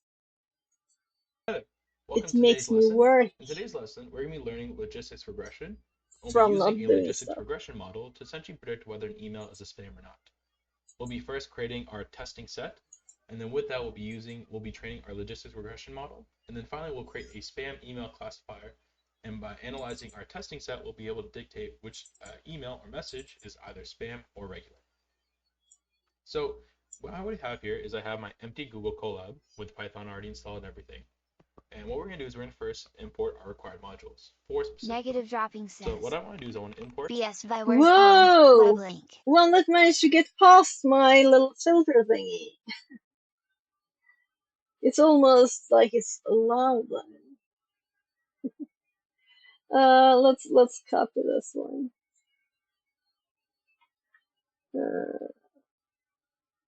I'm just gonna put it in the notepad for now. I'll find some pattern to add it.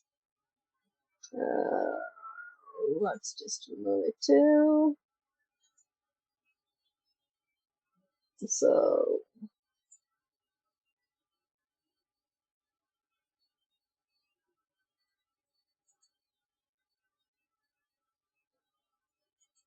I'm like, what am I doing? I don't know how to remove a message. Yeah, I think it is maybe here. No, I can only pin it. I can only pin the message.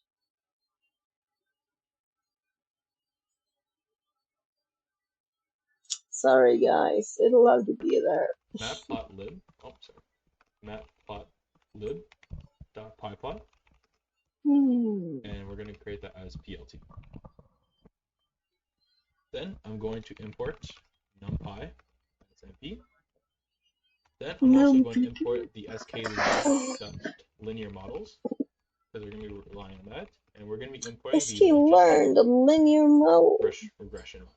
Logistic I also want to regression. produce metrics for our model, so what I'm going to do is I'm going to do sklearn.metrics, import classification report, underscore report, I believe, did I spell that right? Classification report, and then we also want to import the confusion matrix. So I'm going to run that. And if you're wondering exactly what we're doing with the Add some extra here, confusion at the is that end. we are setting an alias for our required modules. So rather than having to write, for example, pyplot.showgraph, for example, this can get quite tedious, especially in the long run when we're calling this function several times. So rather than having to do that, Python allows us to send alias for pyplot by simply doing plt, and it recognizes this as an alias. So it will go back to our forgot modules, to recognize that write pyplot is an alias, and essentially it's the same thing as what we had before, except in a shorter format. Thereby, it just makes it easier for us to essentially code and easier for people to read as well. So I've imported our modules. Now that we import our modules, essentially what I do is I want to start by getting my testing set done. So the way I'm going to go about this is that I'm going to have a set of spam words. These are common words amongst spam messages. Should I speed up? I guess not, so right? What I'm going to do is I'm going to do spam words, make an array. And the common ones that I've seen Aquaman Gaming says hi. Drawing. Hi, welcome in. Gift. So we're looking at illegal. Confusion. Lottery. Fishing. Bringing sexy back says. And then scam. Negative dropping. Ooh, what about fire? Essentially, these are just words that you can see most commonly across a lot of spam words. And what we're going to be doing is we're going to have 8 messages. Elsa, what did you do there? It almost it translated yours. Did you see? So this is a chat message. How did you evade the chat filter with all of the odd letters it usually uses, right? And the bot translated it. What about filter on this? It actually translated it. That's Google translating it. Yeah. It's not even Google understands. So it's just putting words. Half of them will be spam, half of them will be Maybe words. this is what we And should in use that, I will instead. be putting up all these spam words inside those messages. I've been thinking to essentially about insinuate if it's a spam or not. maybe we should do a regex Then thingy when we have our spam email, instead. what I want to do is I'm going to create a function that will essentially parse those messages word by word and see if it's within this array. Like all Essentially seeing if it's a possibilities spam of all the letters If that it you is, should it's going to use. increase the count for that specific message. And if it's over a certain number, we'll classify it as spam. So the way to go about this is I'm going to do a new code block, and then I'm going to have two arrays. We're going to create a spam email, or sorry, we'll call it a spam messages. And then I'm going to create another array, we're going to call it real messages. The translation from the PDFs. And no, I'm just going really. to make sure I did data, I made these right? Gift, legal. So, again, for whoever didn't see, I don't even understand. Haha. This is actually a Swedish letter. So, it's A. Not A. A in Swedish is A. And then A with the dots. And then we have O with the ring on top. O, is U with two dots.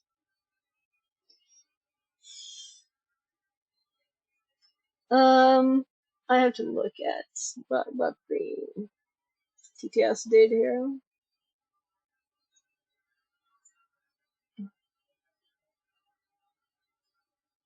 You broke it. You broke the TDS. It doesn't even show the message.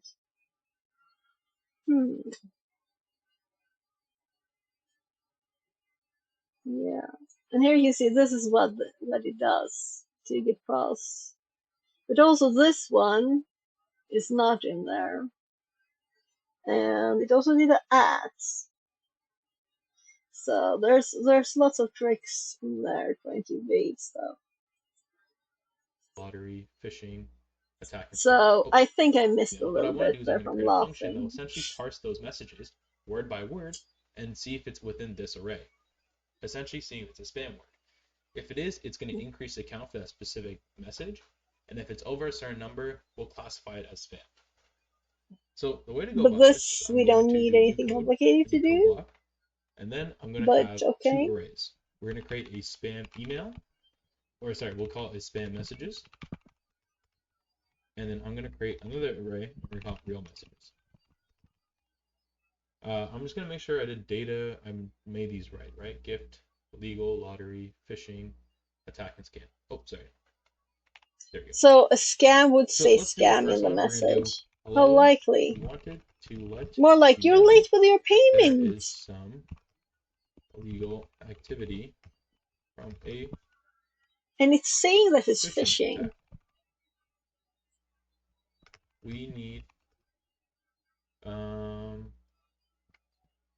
We need you to click A on this phishing link, message saying re-input there was data. a phishing message.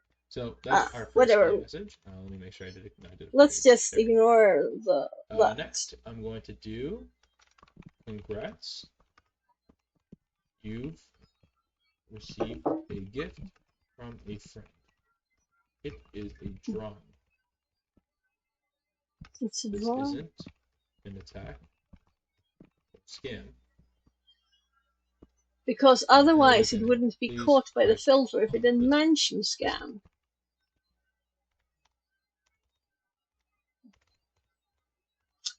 I'll even put link as a spam word or as a spam message because I can see that's happening. And then I'm going to do. So I would like a realistic example. Click on this link. Let's hop on. You know, it's he will be typing for a bit, right? So let's make sure I'm on this, and let's skip a bit. Next one. And then we'll do something simple. Illegal attack on your bank account. But so how would this go words, more even though legal? they are technically spam words, they're also regular words as well. You could potentially get maybe some unidentified person has a lot of same thing with lottery, bad examples. Or even gift as well, right? Because there are certain companies that will actually just parse through our. Then to split it, I'm going to do string array equals to str dot split. We can even And what speed this it function up will do is now. it will split our string into an array, and it will use the space as That's essentially just the normal indicator to Python. a new entry. So I'll do congrats at the comma, space, next So entry be read, will space, he like, just space, do 2, space 10. normal? This is He will use all and those I'm just going to odd count each string stuff to at equal the 0. start, right? Finally, we're going to loop through our array, so it's going to be 4 word in string array, and then we're going to check to see if the word is in spam words. And if so, we're just going to simply increase our increment count by 1. Yeah, And then and as this the is input value, normal once we've done Python. putting a message, we're simply going to return count. And that's it. That's our simple message parser. We can even go ahead and do things like, for example, removing commas or removing punctuation, but I'm going to leave that to you as an extended assignment for this. So once we have our message parser, let me actually run this. Make sure we have no errors. Perfect. We have no errors. So now let's go ahead and actually parse through our testing set and see what kind of count we get. So I'm going to create an array first. I'm going to call it spam count. And then I'm going to iterate through each of these two arrays, these spam messages and real messages. There'll be for string in, or actually let's do str in spam messages. We're going to do spam count append, and then I want to append an array. Inside that array, we're just going to simply call the message parser function and then feed in our string. I'm going to copy and paste this exact same function or the exact same for loop, and instead replace spam messages with real messages. With our real messages set and that function set, let's go ahead and print out the resulting spam count, just so you get an idea of exactly what is going to be our testing set. And there we go. So you can see here is that our first 4 spam messages, our actual spam messages, have a spam count of 5, 4, 6, and 9. Meaning that this has 5 characters or 5 words, this has 4 words, this has 6 words, and this has 9 words. Same with our regular messages. While yes, they're not 0, we have one. This one has 1, this has 1, this one has 2, and this one also has 1. So it just goes to show that even though it's a regular message, it still has spam words. That doesn't mean it's still a spam message. We're still going to go by the count specifically. So now that we have our testing set, let's go ahead and train our model. So the way I'm going to go about it is I'm going to create an array called x. We're going to equal it to mp arrange, and it'll be 10. So we want 10 values. If And you then once it is counted that array kind it'll of be 0 words, to This guy's be only. too and fast. And then we're going to make y equal to np dot array. And then inside that array, Okay, I'm I going to have feed it a in specific value. 2 Or, you know, actually, let me go times. ahead. Should I lower And it? I'm going Should I lower the speed? It's just that he's not doing anything new. So now we're getting to stuff that I will lower speed for, right? to print Okay. x first. If it's just doing And then I'm going to basic call. Python, then I don't need it to be. Module has no numpy arrange. Did I do right? Oh no, I spelled arrange wrong. Oops. And I think that's it. There we go. So what we've done is that we produced an array similar to spam count in regards to its format, not the specific placement, but it's essentially going from 0 to 9. And what we're going to do is we're essentially Speak going to prosody let this pitch insinuate equals or high just rate represent. equals 1.1 greater than only trolling haha slash prosody slash speak Yeah, d. yeah. So really, I try to keep the speeds down for stream, but I want to still get to where we want, right? Not just basic Python. I want to have The number of spam words in our message. the So learning. how we're going to go about it is that we're going to tell them, our regression model is like, okay, if our input is 0, then we're going to classify this as regular. If it has 1, 2, or 3 words, while yes, it's still spam, I want to classify it as a regular message. And then let's say if it's 4 or above, then we're going to You classify didn't that as say spam. what reshift So what we're or going to do range is we're going to create a Y array, and it's essentially going to be, it's going to have the same format, or not same format, but its values are going to correlate with its index of the X array. So that's kind of hard to understand. I'm going to just create a function we're going to call Y equals np array, and then inside that array, I want 0, 0, 0, oh, So what do you 0, think? Should 0, we really do 1, this? 1, 1, 1, 1. There are So other what things we're we doing could here do is that too. we're creating an array. It's so stupid to do this. We could just look at the code first and run it, and not have to watch him typing it in, because he's not really explaining it, and we can just check it out. And that would be like wasting the course too, right? But we also have other courses just here. Like we have the ethic hacking for beginners. We have React.js. We have this other one. AI enhanced apps for React JS cursor, whatever. There's a lot of things. These were just two. We have the Compea cert courses for the contents for all of that. Let's hop to this. Like the list of, this is a humble one. So, except for AWS and stuff, we have these. And we have share courses, NVIDIA stuff. But if we were thinking cybersecurity, we could do like check through the cybersecurity, security plus. So we have cloud, we have cybersecurity analyst, pen test, security X, whatever that is. So it's not like I'm going to take a search or anything, but we could do AWS. I'm just starting to feel that I'm wasting time a bit watching someone typing code and not really explaining it. This, he said at the start that this is day number do of this course, right? So we have the same kind of thing for this course. So let's go to this bundle, which this is a part of, and the Python ones here. And we skipped all of this and hopped to this one, right? So I'm sure they explain NumPy here a lot. Okay, so this one is like NumPy only. So that's why he's not explaining what those stops, because it's already been, here's NumPy 2, pipeline. I can't imagine doing all of these in, if I had the speed at 3x, I could probably do it, maybe. But for stream, I don't want to do that. Though the first person, so I had up the first start one to see what they set up. They used the Google Kula because I didn't see, you know. I only saw him having this environment up. So I checked the first course, the start one, and this is how slow. Oh, this is not how slow she talks. See you in the next lecture. Ah, okay, okay. I didn't have time. I should have pressed R. This is how slow she speaks. We're going to answer the question, what do I do if I get errors while I'm coding? Let's go ahead and look at an example That's why of we some had code that might give us an error. If we try to add dog with a number, we are going to get an error if we hit run. You'll see So now we're getting at connect something and like and normal we got a type speed. error instead of a result.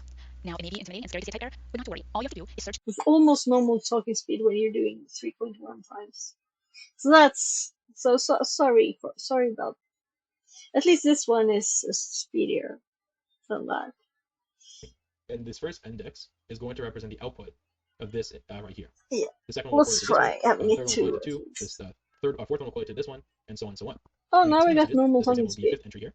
That essentially means that if our spam words are over 4, then we're going to classify this as a spam message. And essentially, we're doing that for above. It'd be kind of weird if it was like, oh, for example, if we have 7, the spam count was 7, we could equal 0. Wouldn't really make sense in this use case. But it's essentially there for other use cases where maybe the input could be different. So this is essentially our training model that we set up. We have an array that represents the spam count, similar to this, and then we have a y resulting array, which represents the classification of our input.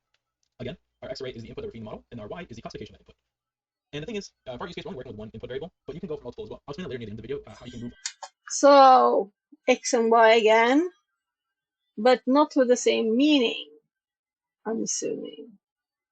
Because y is not the output values here. So why mess stuff up like that? Let's just continue, I guess. I paused so much Again, and talked our x array over is the this. input that we're feeding the model, and our y is the classification of that input. And the thing is, for our use case, we're only working with one input variable, but you can go for multiple as well. I'll explain that later near the end of the video how you can move on, or not move on, but extend on this project as well. But just for a, I guess, foreshadowing, is that you can have multiple variables for this arrays here. It doesn't have to be just one entry. Oh, so it's us at the end.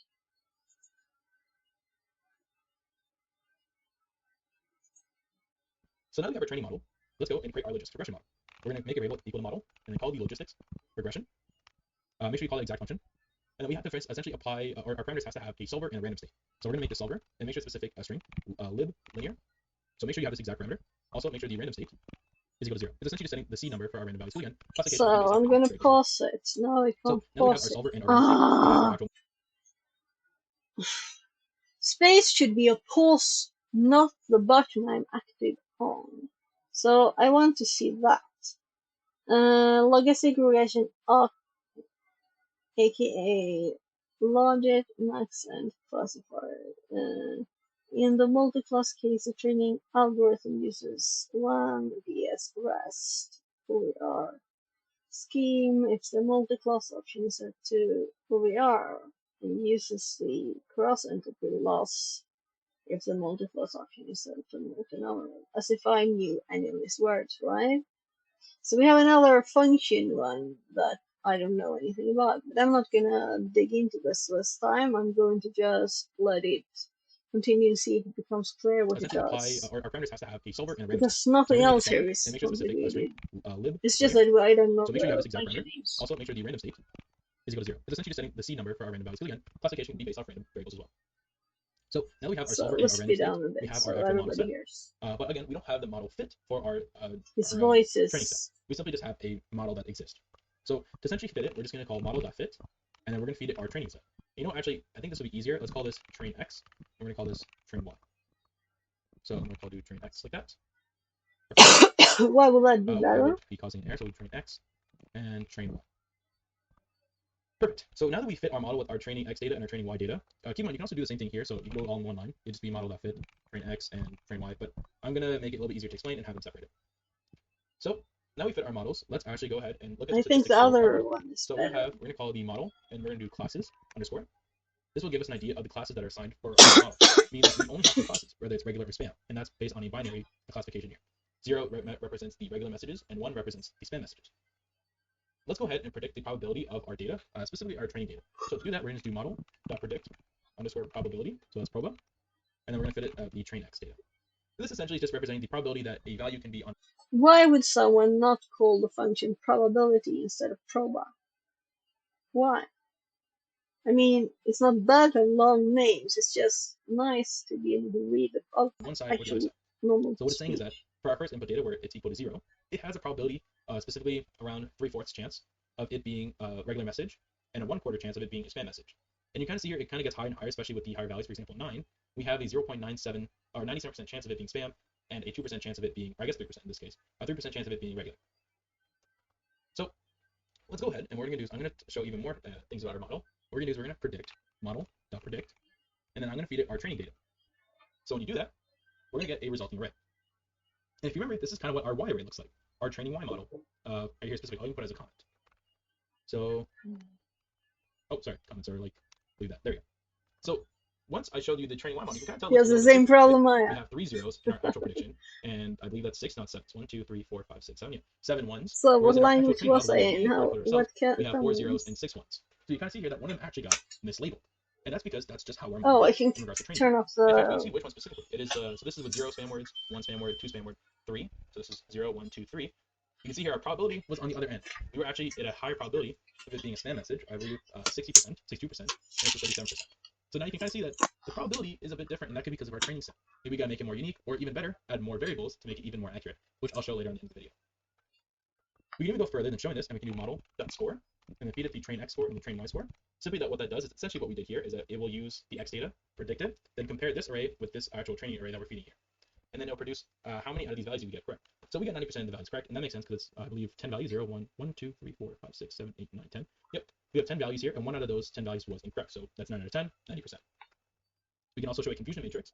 So if I type in confusion underscore matrix, y, and then we'll do model.predict x, or sorry, predict train x, and this will be train y.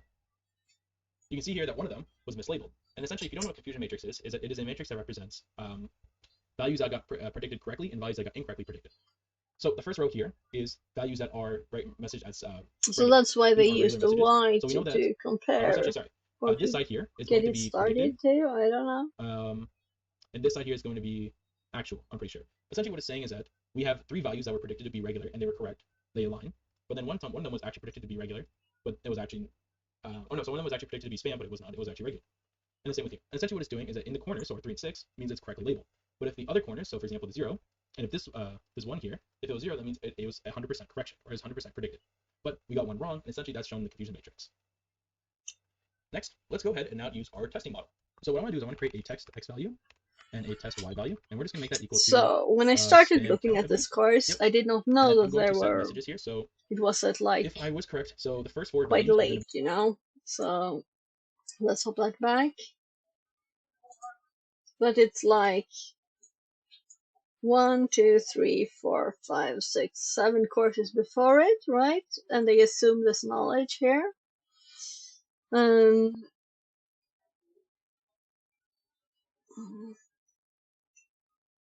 So maybe we should start with Python foundations and just watch through them all.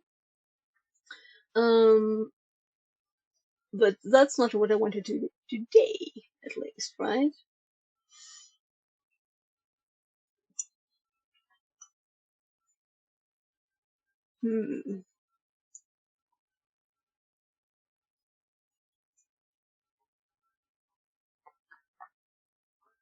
So we got some bonus courses here.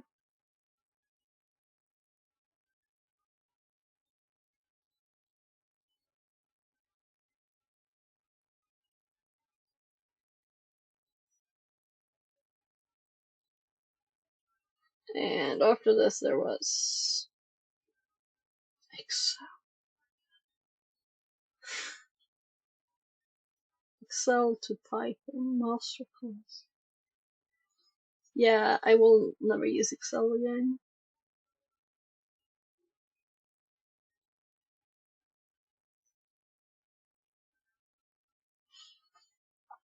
I'm assuming they mean Excel, the program.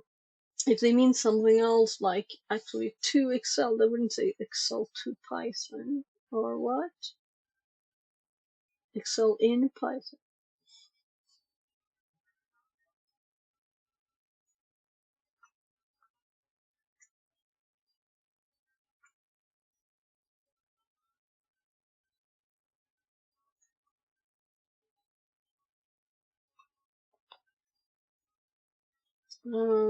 This is also advanced JavaScript, maybe?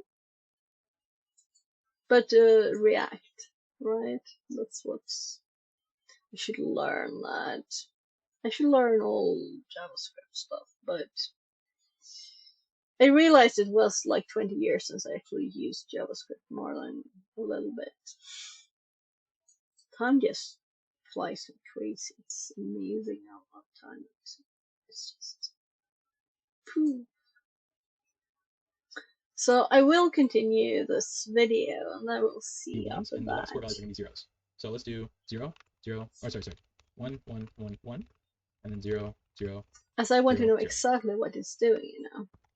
Now let's go ahead and we're going to do for I in model.predict spam test x. And then what's going to, actually no, let's do it this way. We're going to do print model.predict, and then I'm going to feed the test x value. Then what we're going to get is we're going to get an array of our predictions, which is essentially exactly what our test y looks like. Keep in mind, I didn't feed anything about test y. I just basically fed it our spam count, which you can see here. It's 5, 4, 6, 9. And it was able to produce the exact same predictions that our test y is equal to. So let's iterate over this. I'm going to print this as well. In fact, I'm going to print the divisor, so I'll just do a little line like that. And then we're going to loop it. So we're going to do for I in model.predict test x. We're going to do result prediction. Or is that right? I think that's fine. We don't need to do that. I think it's just basically if I equals 1, which means it's spam. So we're going to do print spam message. And then we'll do else and we'll just print regular message. Essentially just to give some UI to our model. Because again, all we're dealing with is numbers. Yet while these numbers indicate something, for the naked eye or for the people who aren't developers, they might have trouble understanding that. So there we go. Essentially what we're showing here is that the first 4 messages were spam messages and the last 4 messages were actually regular messages. And let's go ahead and we can show that. We can show that score as well. So let's do it was model.score test x and then test y. So I'll produce that. Oh, I did text. Oops. So make sure we do that. And then recall out. So there we go. We got a 1 score, so 100% correction. And then confusion underscore matrix. There's going to be scroll up above. Yep, we do test y and then model.predict test x. Why is he doing Essentially, our confusion this? matrix here is showing That's that we what I got want to 4 know. that were correctly indicated as regular. So this would be predicted, this would be correct or actual. And then this would mean that we got 4 that were predicted to be spam, and were actually correct to be spam as well. But you can see here, this is much different than our confusion matrix up above. And that could be for a multitude of reasons, right? And that's really it for today. If I can go essentially over our an overview, what we did is that we imported our required modules, so our pyplot, our numpy, logistics regression, classification, report, confusion matrix. Then we were indicating some spam words, common words across spam messages. We hard-coded 4 spam messages and 4 real Not, messages. Then inside, we created a message parser function. And but in that I message will parser function, we basically not split up the messages in care an on array, that. and then just found out how many spam words exist in that string. Then finally, we used our message parser function to get the spam count of each of our hard-coded strings. With that, we have our testing set. We have our testing training or our testing data set, and then we finally got our training data set as well, creating an array that has a bunch of spam counts. And then we have our y, which is our classification. We fit that data into our logistics regression model. We went over the classes, the probabilities, and then we printed a training set. And we can see that there were still some inaccuracies, and that involves with our matrix here. We can see it with our score and matrix. Then we tested it with our testing set, and then with that, we were able to figure out that we got 100% score, meaning that all of our testing sets, or all of our data in our testing set was correctly predicted and accurate. We were to get 4 spam messages and 4 regular messages, and that's also indicated by both our score and our confusion matrix. If you want to take a step ahead with this project, I highly recommend trying out other variables, or not other variables, but adding more variables on top of our training set. So for example, maybe do the character length, the message length. If you want to go about that, simply all you have to do is inside our training array, instead of making it an array that's Yeah, like this this, is not for what example, I 0 spam wanted words, to you can do place another array that'll be, for example, when 250 I characters started in all this messages. one. Another one could be maybe length of subject line. Maybe that's 6 characters, or even if it's an unidentified But response, it which could be might the boolean value just false, for go example. somewhere. These are all variables that you can simply just repeat for all these 10 values, So for fit into your now, model, I'm and the just logistics regression like model will take account for that and apply weights to each of these. going With on that, the it'll be able to figure out level more accurately I've which seen messages are this spam as well. once. So go ahead and try Right? your hands on this project I for learning don't Python want to using ever just one do variable this that accounts as a factor. for You can use this multiple factors that can purpose. This eventually was classify no more messages. purpose, right? And I highly encourage that At as well. all. And that's all it for today. Thank you so I much for don't watching, see and I hope any you have a good day. purpose in this. So,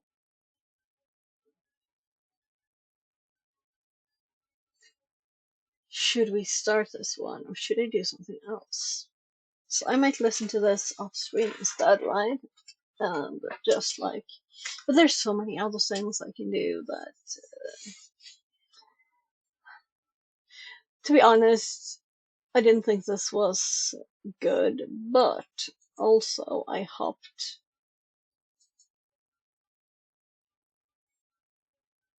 To be honest, I did hop these courses without being aware, 7 of them, because this is what I wanted to check out. And yeah, that was not,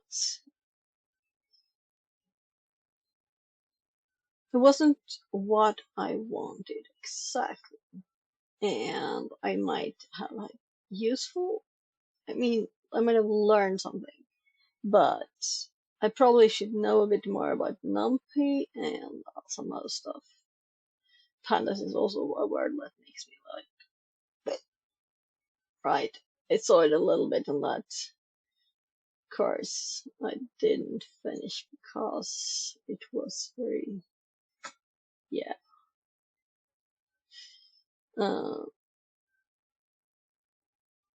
So it hopped over there.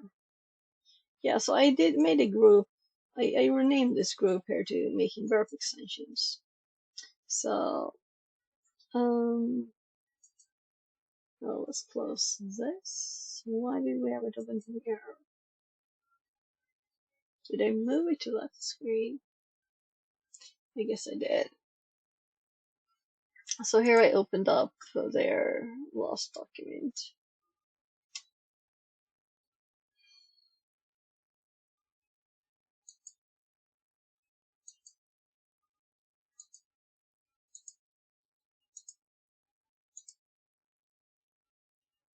And that's where I got the source file.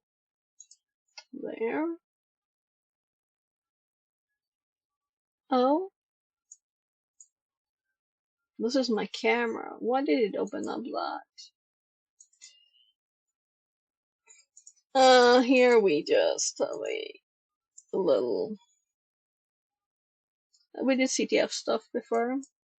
It wanted to know the date there when Wikipedia was registered. This can be running. That can be running. We might need it later. So let's see. We can also do hardware stuff.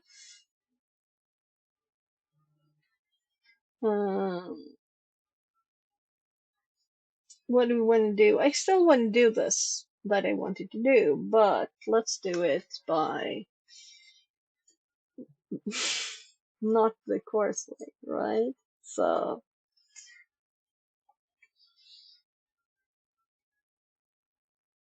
let's say we actually want to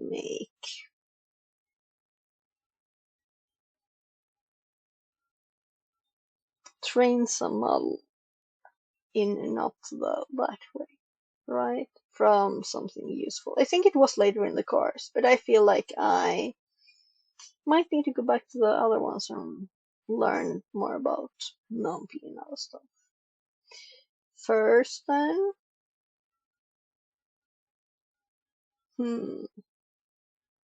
So the thing is that I'm also tired. That's why I hopped to this, right? We could do this too. We did this one, 2 lost days. We have these that are free right now from Fantasy Labs.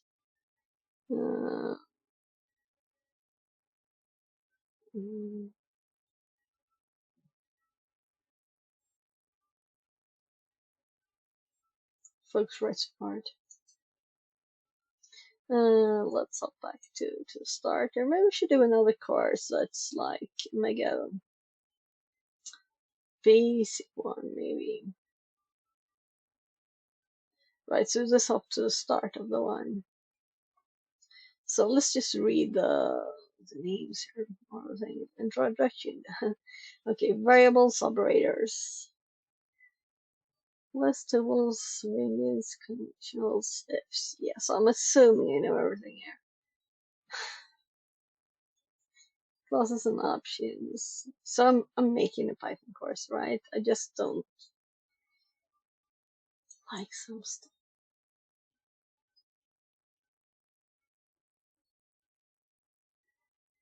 And there's no links in the other one.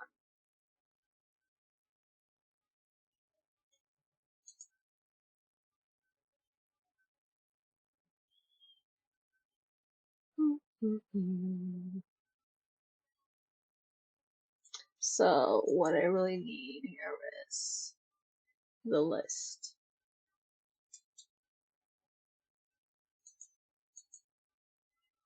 Maybe we should go through these and check what's new.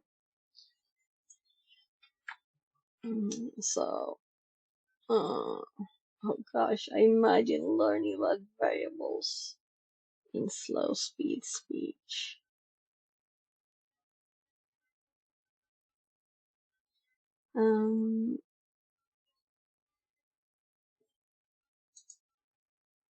Did I actually copy this? So I'm tired, so I probably didn't.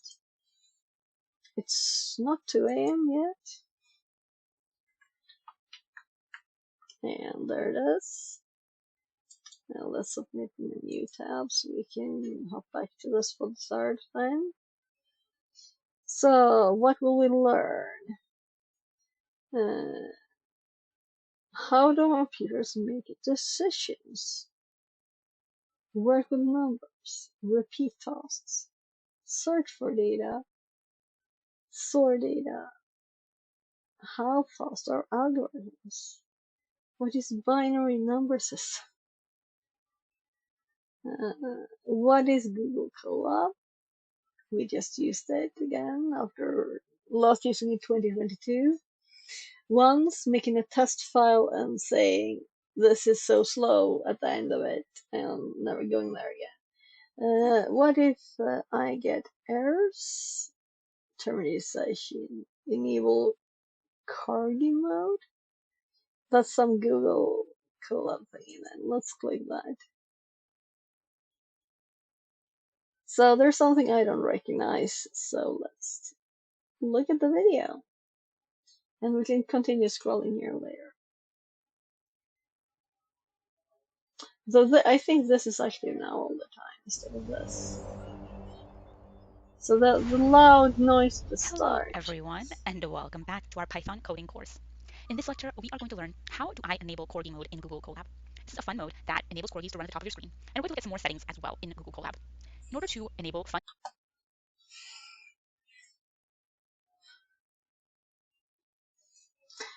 Oh god. Oh god. Seriously? Oh gosh. They want corgis to run over there. That's the corgi mode. Okay, we can skip that knowledge. What's a variable again? Data types, boolean. What are f strings? That's what I used before with the bird wings parentheses.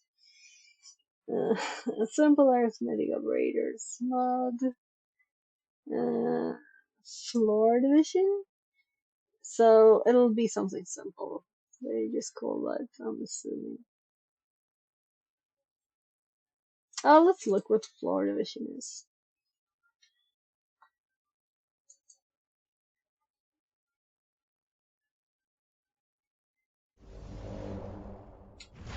Hello everyone and welcome back to our Python coding course. In this lecture, we're going to answer the question, what is floor division? We've seen the division operator before, and now we're going to look at floor division, which is extremely related. Suppose you're dividing two numbers. Let's say we're dividing 5 by 2. What is 5 divided by 2? Let's hit run and we'll see the result here of this division. This is just the regular division operator, the forward slash, and our result is 2.5. What if we did 5 floor divided by 2? Floor division is where you use two forward slashes right after each other, one right after the other, and use it in the middle of two numbers. What do you think the result of this statement? Let's hit run and find out. Look, this time we got 2 being printed. Why did we get 2? Floor division is going to divide the two numbers, and then it's going to truncate the decimal places. That means floor division is going to completely remove the decimal places. Oh There's no god. Oh gosh. They call that floor division.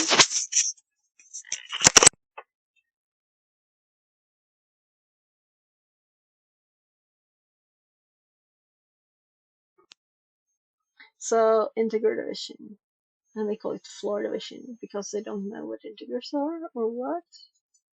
No, we're gonna skip this. So check equality. We actually searched on string comparison today, but we're gonna search on that if we ever need more information. We use is not instead of equals is, which is like the normal. What is that mass order? Oh, it's some kind of normal operator order. Can I add strings? Yeah. So this is the second part of the course. This is the second course, and it's very basic still. Don't make this mistake. Can I get an item from list? List Ninja. Master Ninja. Master Ninja again.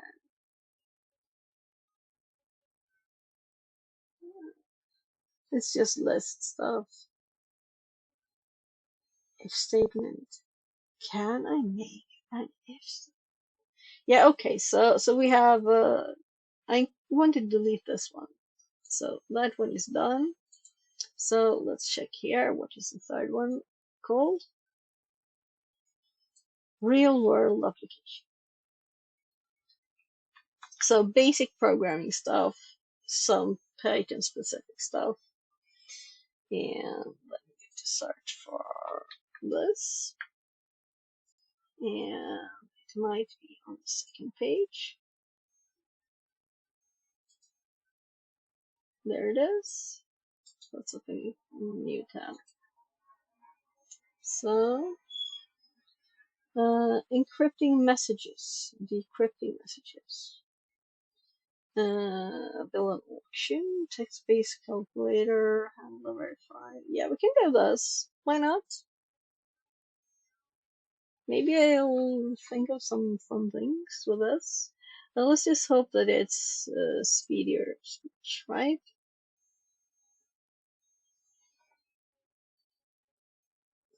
And I'm starting with G, which is 2x. I used to have it at 2.5, but welcome to yeah. today's date of learning Python and 99 days with 99 projects. For today's date, we're going to be learning how to encrypt and decrypt messages through the use of Caesar cipher. So we're going to be creating a Python program that implements a basic Caesar cipher encryption and decryption. And with that program, So the thing I was thinking was, as it was a picture of the girl, she speaks much slower than him, right? So I thought it was her. users will be able to input a message and a key. Along with that, the program will encrypt the message and using that key, and on top of that, we'll be able to decrypt it back. But if it's Caesar So that's the cipher, first part. And the first it's part we're not working with is the encryption anything part of our we program. So what we'll be going want. over is the explanation of what Caesar cipher is, making our function encrypt our string, and then Let's hop to like medium. we need to account for if it's lowercase. So let's do if else if. Encrypt So this text elif key. char is lower. And that's essentially the same function as this except reverse. So we'll get a boolean true if it is a lowercase letter, and a boolean false if it is uppercase letter. And then let's just do else to account for other characters. So keep in mind, in our string, there's so many other characters that we can account for. They could be things like punctuation, or for lowercase a. Because keep in mind, you want to make sure you account for upright and lower limits. Yeah. So Lowercase c. I've done Whereas these this one, things already. So like that. There we go. Run that. Create a new code block. And inside this code block, we're going to set our auction program. I'm assuming it's like basic. So if there's something someone watching Pilot. stream Welcome to don't today's date of understand, learning Python please in tell 99 me days with and I 99 can projects. Today's explain. date, we're going to be learning how to build So I'm going mouse to to clear hop that bits output in. continuously. So this will be a So let's go ahead basic and I'm going to delete program. this code block and add a new one. So I have never seen And how we're IPython going to go explained, about so I'm going to go back and we just run this video. Pilot. Welcome to today's date of learning Python And in if I 99 find days with something 99 projects. interesting, I will add it to the Today's date, we're going notes. to be learning Have how it to on build the an auction screen. program. So there we'll be developing a simple But auction we system will that puts speed a it place up, bids on items, of and the highest bid course. will win. The program should be able to keep track of our bids and declare the winning bid when the auction ends. And I So know overall, what we're going to some be making is we're going to be a people program that will watching be are not simulating an auction through a blind native perspective. English Essentially, we'll or be not making or allowing that users to good put at bids, but it won't English, be so received I'll until the lower correct bidding was speed. lost. So finally, what we'll be doing, we'll be running a loop by doing that constantly. And then once we know that there are no more bids, we will declare the highest bidding by basically comparing the bids between prices, seeing which one's the highest. In here, I have an empty Google Colab with Python already installed and everything. So First this thing I want to do is is I want to import a required module. some This is mainly stuff more to to make our do. overall program look very clean. Now, Because when we're let's going to be working with listen bids, now. we're going to be working with code or print statements that will be maybe 3 lines each. So say, for example, you have 10 bids. That means you have 30 lines of just a bunch of text. And most of those lines won't make a lot of point once you're at the end of the bid. So what we want to do is we want to import a module that allows us to clear that output continuously. That way our code looks more cleaner as well as the execution. So to do that, do from ipython.display import clear underscore output. Now what this does is a clear output will essentially clear any of the output that we have from our code. So say for example, I did, let me first run this. But let's say for example I did print hello there. Now if I print hello there, you're going to see That's that why. this will appear. Now what if I do print hi or hey? So I'm gonna have to Google this. I should have done that first.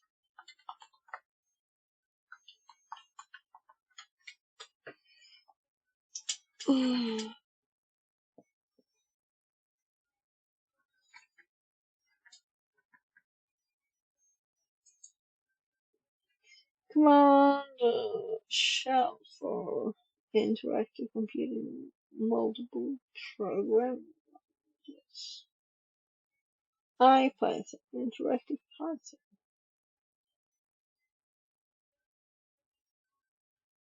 So it's IPython, different from Python. I'm thinking it might be Jupyter Notebook specific.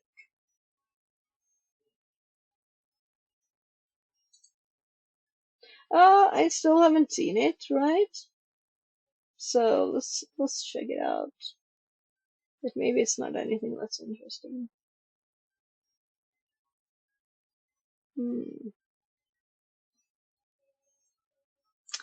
But let's do PyPy. That's what we usually check out, like right? So provides a toolkit to help you get the most out of Python interactively. Powerful interactive Python shell. User kernel work with Python code and user notebooks. Yeah. So specific. But it can be used otherwise too, but it's, I kind of think that's the main thing, right? Otherwise we just have a normal terminal. I need something to eat. So, what's that? Okay. So I was like, why is this drawer open? Because there was something in between, so it couldn't close. So I got some chewing gum before. That's not really food, right? I've only eaten yogurt since I started streaming, and now it's like at least 10 hours. I can keep the mic. I'll be right back. Should I start the newsreader? Maybe I should actually have this on the video. Maybe I should have the video on and listen to it.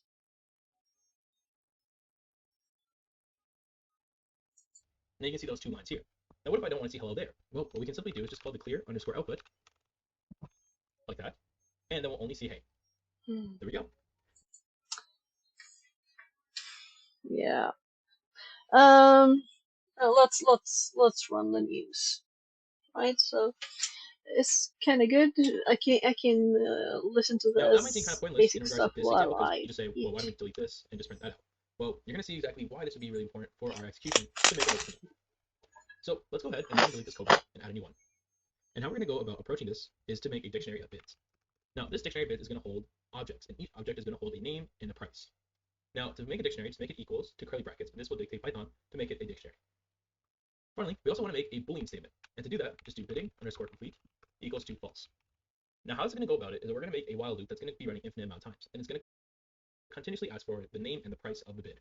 Then what we're going to do is we're going to check to see if there are any bidders left in there. So we'll ask the user, are there any other bids left? If there are none, we're going to make bidding complete equal to true and end the loop. So also, otherwise, if it's false, mean that there are more bids, then we're going to keep on running the loop. But essentially, let's go ahead and make that loop. So first we want to do is we want to do while bidding underscore complete, like that, and then do print hello, just so we don't get rid of the error. Now, keep in mind, this is going to be false. So even if we run this, oh, sorry, I had to run that. When we run that, we're not going to get anything, and that's because bidding complete is actually false. So the way while statements work, or while loops work, in case you forgot, essentially is if this condition here is true, then it'll continue on with its execution. If this is false, then this will stop. So essentially, what we're telling the while loop to do is, hey, loop over print hello until this is true, but is already false to begin with, so nothing's going to happen. If this was true, and we were to run this, I'm not going to, but if we were to run this, this will continuously call a while loop. This will be an infinite loop that we continuously running. So I highly recommend you to not do that.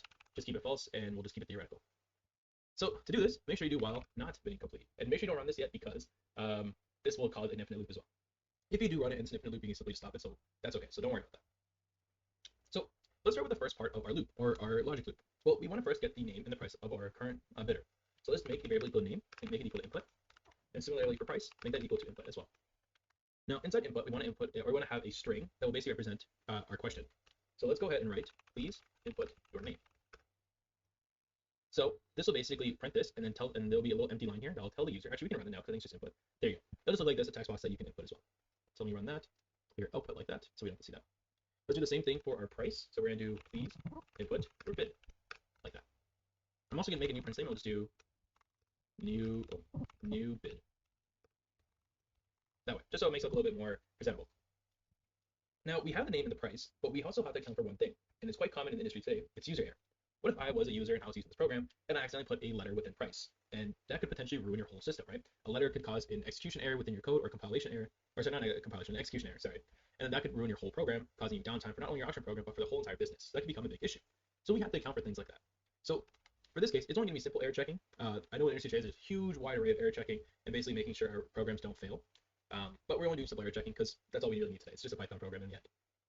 So to do our error checking, we really only need to do it for price, because name can have a bunch of other stuff. Keep in mind it's online, so people could have letters, special characters in the names that they like. We can account for that. Maybe I'd recommend you to try that out for yourself. But if you don't, that's fine. We just really only want to check for price.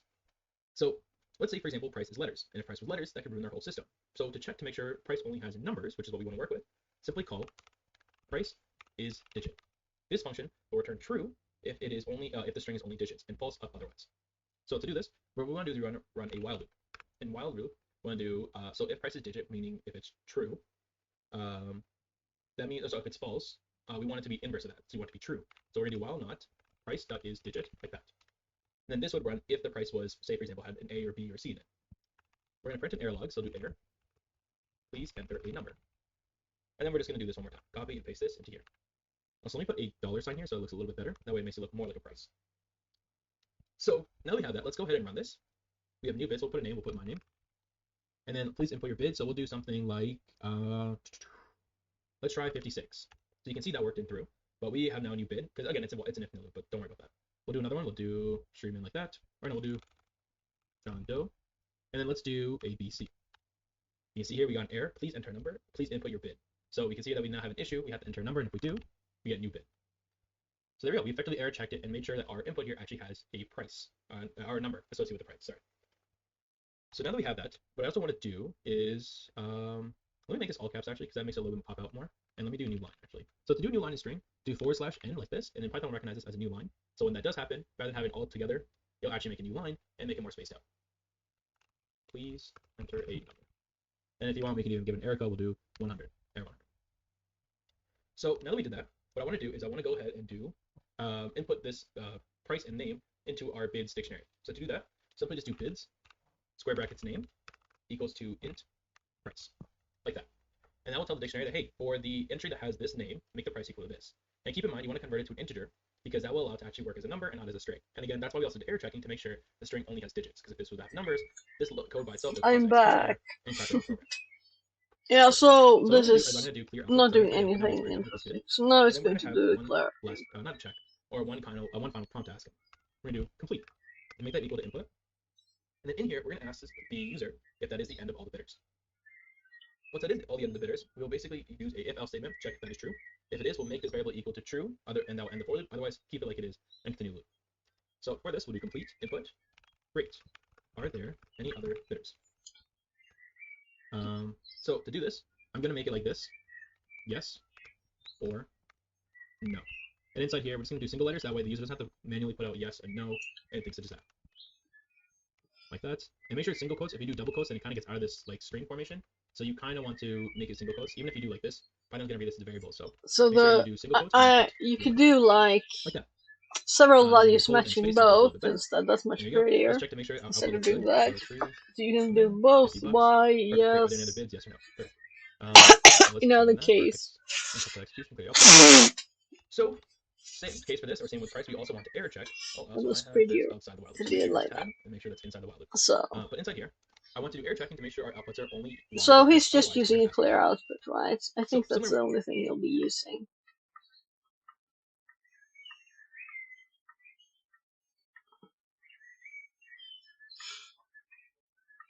Yeah, but this is a good newbie example, right?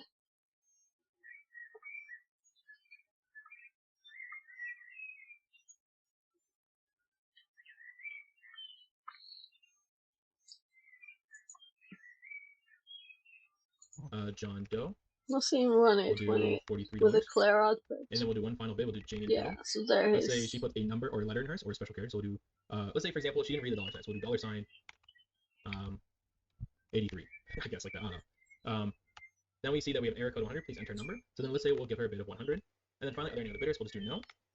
Let's also error check this. So we'll do P. Round input. Are there any other bidders? We'll do no. There we go. So we've gone through our logic loop for our bids. Let's go ahead and print the bids for the dictionary so we can actually see this actually being saved. There we go. So now we actually have a directory or a dictionary of all of our things saved. We have Shri Min, John Doe, Jane Doe, and then me. I think that's just because from testing, but that's okay.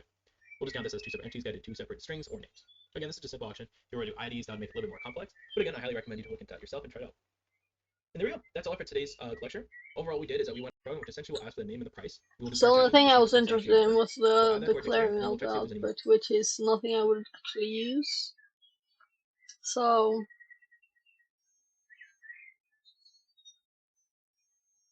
programs that clear the output of the terminal, that is the worst. Why? Because I usually have stuff I want to save up there, stuff that has happened before, and I want to save it into my notes. And if I clear everything, it's all gone. Not a fun experience.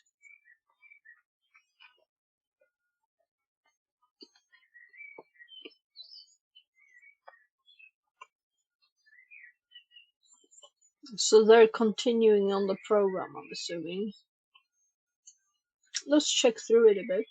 Well, in today's day of learning Python 99 days with we had a dictionary of all these bids that's associated with it.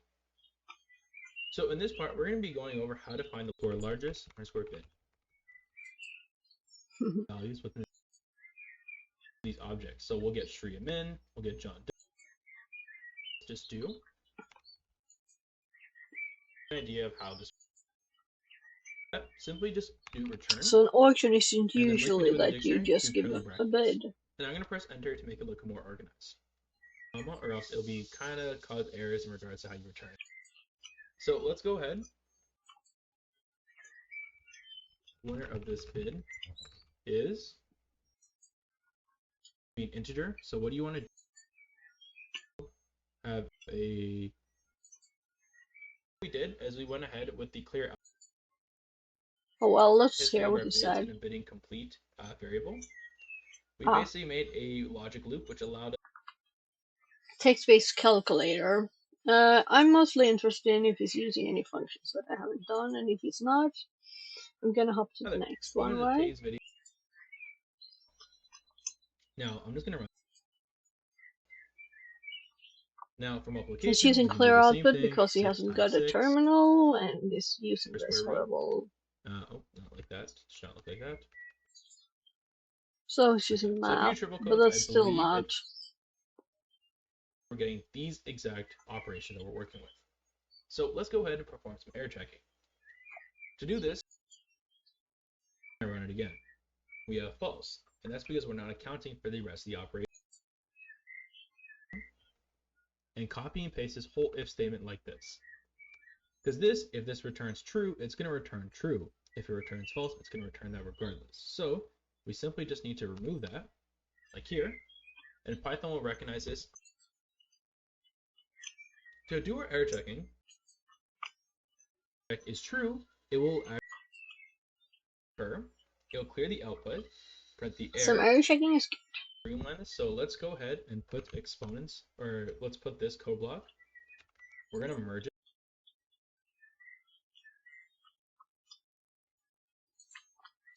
Hi there. This while loop will only occur if this statement is true. Yes, they do normal So things.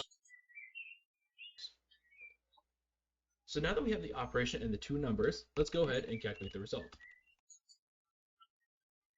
Oh, next one is Dot OP. square root. So they're making a We can class, go I'm ahead sure. and we can do I don't think there'll be anything new, but root. we can check. Operation is good. Let's grab our number. Because we have nothing wrong with our code in this scenario. I could just check the source files, right? But it's easier to hop through the videos.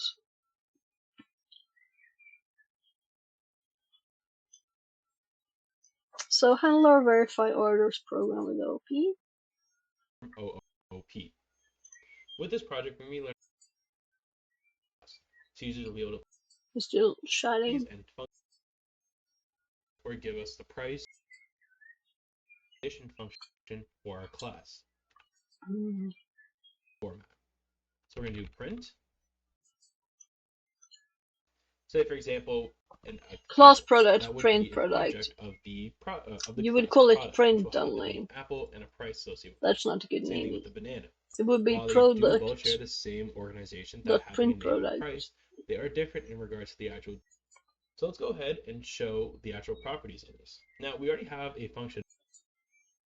Time to go over the exact public and adding on to it.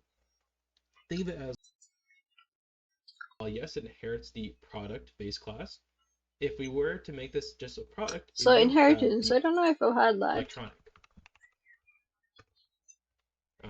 Yeah, electronic. So electronics is going to have the same properties as the base product, as well as the same function as the base product, but we're going to add on to it. So, well, I'll explain how we're going to add on to it later, but essentially to inherit the base product here, just do brackets, and then in here, feed in product. That is essentially telling Python, hey, this is an inherited class. So I'm quite sure I have it in my notes, but let's just confirm, right? So let's go to programming, Python, and I think I probably have this in my course.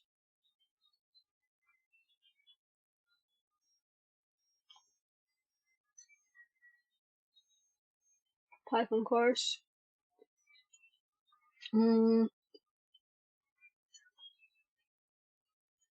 Class, my class.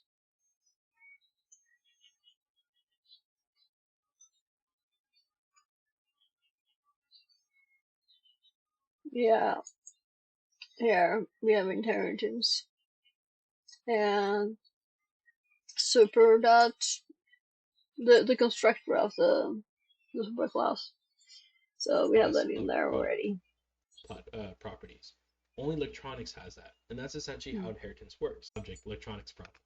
And then they'll do the super too. Object. Such as so. We'll do.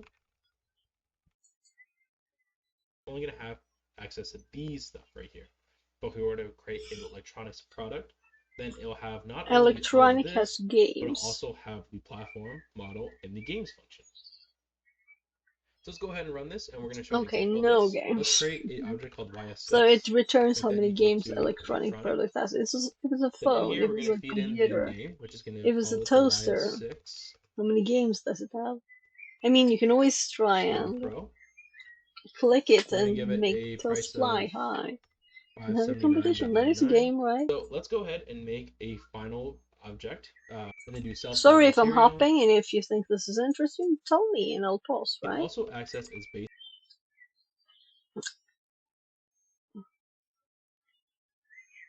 I'm kind Well, of in thinking today's there video of won't learning be anything Python here. 99 days when using object-oriented programming. And in here, it has the platform and model, which is only specific to electronics. Array of objects, and each object is going to have the product and the stock. The product is going to be Star. equal to one of these. So this is essentially telling us I was that like, this what first happened to the product here audio? is the product of app negatives, because if we go in the negatives, that can cause issues. So what we're going to do here is we're going to call in the max function, and the max will essentially dictate what is the max between two items. 0 items, like so. Then this. Yeah. So this is their There you go. Print. order program. 3-68. Let's go ahead and do store summer jacket. So now let's go ahead and create a fake shopping cart. We're just going to make an array for now. You can make this more interactive if you want. And then let's say I want an apple -n for new line. And then finally, scroll down.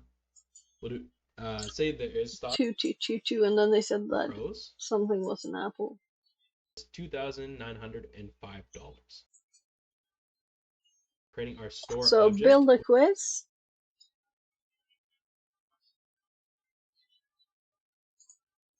Hi there. On today's date of learning Python in 99 days with 99 projects. We're going to be developing a multiple choice quiz on various topics. So this seems shorter. And we want them output to be small. So when we're going to be displaying Google questions, Colab especially on the outputs. console, they'll be This is a stacking new on top of thing. each other. So It this is also output Google will give us Colab. a function that allows us to clear that stack and essentially present the new question, making So let's project. listen to what he says. On today's New date of stuff. learning Python in 99 days with 99 projects. Hi there. Welcome to I'm today's gonna date make a of learning note Python about 99 Google days with Colab. 99 projects. For today's project, we're going to be learning how to build a quiz. And if With I this already project, have we're it, going to be I'm developing a multiple again choice quiz game. embarrassed. Where users can select answers to the questions. The partner should be able to keep track of the user's score, provide feedback on the correct and incorrect answers. And we're going to be creating our quiz on various topics. It's not going to be on a specific topic, it's just a general quiz. You can change those questions based on how you like. If you want a topic about, let's say, fruit or video games, things such as that. But we're just going to do a general quiz. So let's go ahead and get started. We have our empty Google Colab with Python already in there, and the compiler is already set up. I can just run that, let it connect, and it should be all set up. But in here, what I want to do is I want to import one module. So that's going to be from google.colab import output. And the main purpose behind this is just because we want to, when we're doing our quiz, we don't want to have a big output because, again, we're going to have multiple questions, and we want them output to be small.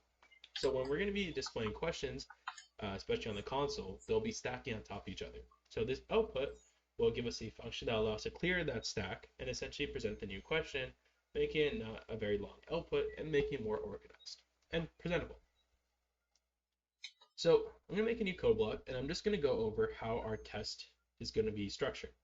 So let's just make a test I just want question the right here. And our interesting question bits here, is right? going to be an object. So we're going to do curly brackets. And in What? here, It it's going to didn't hold speed three me up. properties. No. It was Question. another screen. I wrote this. Sorry, answers, and correct. So why? So in here, the question will hold a string, and that string will basically be the actual question that we're going to ask the user. So for example, and orange to on the index 2 and 3. So I'm just going to go like this, questions. Oh, sorry. So our base object is going to be questions like this. Make that equal to an empty string for now. we're gonna have answers. This feels Like this. so outdated Equal when to you 0, have 7, AI 8. generated So now we have because quizzes. Vienna. You construct that. Essentially, all I'm just saying is that to keep the question mark. By the way, I should make them for my kid. On the moon. That kids. Spirit. So it's just entering North. questions all along there. And then we'll put 2 because that is Alaska. Is that the And figure out last we have one? /n. If you /n, that basically represents the U line. So we'll make a whole space in between. And save. So Welcome to here. Mammoth's So for example, a Fun question Trivia. will reveal It's nature. all geography. Have to use submit. And then right here, Not only. here. There are 8 questions total. Try to get all of the correct answers. If we just did like this. First of all, we'll get errors. If we were to Horoscope. like this, it'd be Seriously. like that. That's not knowledge, that's. And it's because we have like that.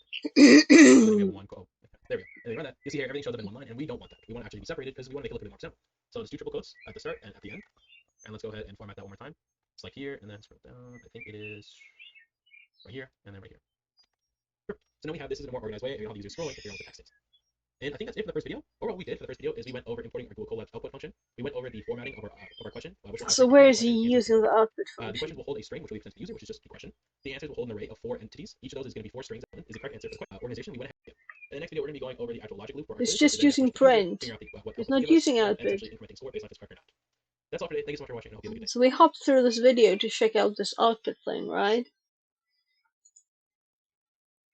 We didn't use it. We'll be developing a multiple choice quiz game where users can select answers to questions, and the program will be able to keep track of a broad general idea of show you watch things such as that. So he's always repeating the old stuff first. Logic of our quiz. So going over the presentation.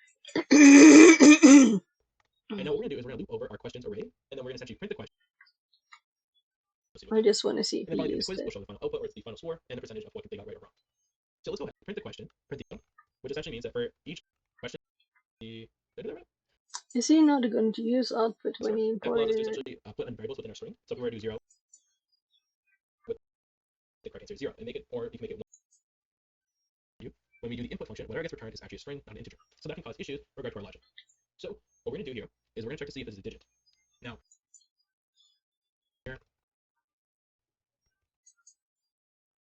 actually working comparing integers and not string. But I'm going to put this inside a bracket because it's going to be its own conditional operator. Still only see prints, no output. Potentially one number between 0 and 3. What if we do 6? This choice is equal to string. Correct answer is plus. Outside of our if else statement. So I'm thinking maybe someone learns this way. Let's rerun this because that. And I could go through the them whole all. square bracket into this right here. So now I'll run that, stop that, and then we. Oh, I found it. Apple, we know apple's a fruit, so press well, output.clear. Wrong, like the wrong answer. Quick answer is 1. And if you want, we can even change this. So instead of it like this, we can do question correct, and we'll do question like so. Put a square bracket answer. Is it answer square? Let's answer square. So we found it. And then feed the whole square bracket into this right here. So now I'll run that, stop that, and then we know Ireland isn't this is the right answer, so we'll just do India. You can see here correct answer Ireland like so. So let's create output. And now that we have the actual thing working, or our logic loop for quiz, let's just go ahead and display the final output, which is going to be the whole score. So we'll do thank you for trying out the trivia. And then we'll do, make sure it's F at the start, we'll do final score, curly brackets, we'll feed the score out of 8. And then inside here we'll put brackets here, because what I'm going to do is I'm going to make it 100%, so we're going to do a decimal. We already know probably rhubarb is not a fruit, so. And then let's go ahead, I will say that's tequila, so I got that wrong, it's gin. I know it's arachnophobia, so we'll put 0, that's correct. Which horoscope sign is a fish? I'm not really great with this stuff, so we'll go with Aquarius. Oh, no, sorry, I meant Pisces. Okay, well, that's correct, I guess. Which legislative state will do North Carolina? So that was wrong. And then I think that was it, right? That was the last question. So then let's go ahead and print our final score. Thank you for trying out the quiz. Final score 6 out of 8, over 75%. Got a lower score than expected. Try again by rerunning the code block above. And there you go. That is our quiz. So overall, what we did is we first of all included our output function from Google Colab that allows us to wipe the output. We went over the question format, which is essentially going to be an array of 8 objects, and each object has a. I'm not disappointed. It's not boring, you know. Get their little code at the same time. Hi there. What's today's date of learning Python? Reading the text file For today's date, we're going to be learning how to equations. fill data with the text file and essentially build a file automation project. So with this, we're going to be building an automation project that reads data from a text. We're going to print out equations file, make that equal to the open function. And this is essentially a function within Python that allows us to open files. And what we're going to do is we're going to feed it our txt file, equation.txt. Now, when it comes to opening any sort of equation.txt, So so what we're for going to new do is we're going to go ahead, people, look at our text processing software you have. So on Windows, I have Notebook, or we're Notepad, going I believe on through. Mac, there's a software called When TextEdit. I You can go on started Google Docs the or Word doc course, and I then just export didn't as know ASCII. there was But 7 we're going to use courses Notepad to before start creating it. equations. So I'm just going So through I'm in to my Notepad app. check. It just so I happens know that there this is will equation.txt be one. more Let's go ahead advanced and start. topics soon in So I have these. my Notepad So this is fired the up in the text third editor. course So let's we're go ahead and start writing our skipping equations. So through let's start with our first a equation. little We're going bit. to do 14 plus 3. Oh, sorry, plus 3. And you want to make sure you include the spaces in this case, because this is the idea of filtering our text input. You can do just 14 plus 3 like that, but I think for complexity's sake, we're going to make it like this. So we Make sure there's no have, space at the end, or there's no, so I'll do space. Make sure there's no space like you see here. I don't want that. yeah, so Other characters, it's txt file is saved locally as well, and not just on Google Colab. So when you do edit, don't delete it locally on your computer. Make sure it's still there. Once you do that, I don't press know OK. what it's You can press doing next again. there, but maybe it's something I should System will show up where you make click on note the of. equation.txt file and add it to there. You can also drag and drop that txt file into this, so if you want, go ahead and do that. I'm going to go ahead and add it to Oh, Google. it's using a file. And we're going to do 4x in F, so 4x in file. That essentially will read it line You by can line. figure that out So if let's you say it's ever X or so. would want For to that, use oh, this. wait, did I I'm get that? sorry, but I'm a That's okay. That's okay. real Python files And kind then of girl. what we want to do is we want to do if x minus 1, which basically means the last character, equals 2, new line, because you should what I want you to do is I want you with each character taken out. Just scanning for something I don't Each of know. these equations, essentially looking through each character and checking if it's a number. We know each equation starts with a number. So as the if it's an operation, we're going to do operation equals to char, like so. Add the character to the first number. Let me make sure. That's all for today's video. What we did for today's video is we worked on our equation.txt file to input equations that we're going to be working with. We opened that file and did some filtering to remove the new line and then added to our array. And then finally, we So went to our math loop equation of is each of these just equations, which are math. strings, and then went through the logic of grabbing the operation, Um,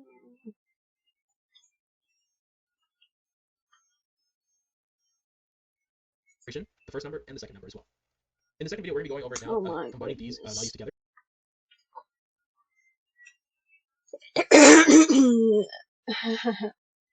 Build CSV file from what is census.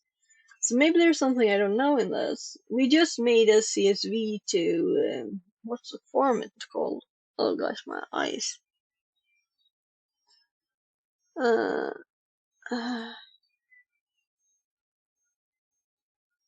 I'm sorry, it hurts my eye for some reason. Did I have some of the food like pepper on my finger here now?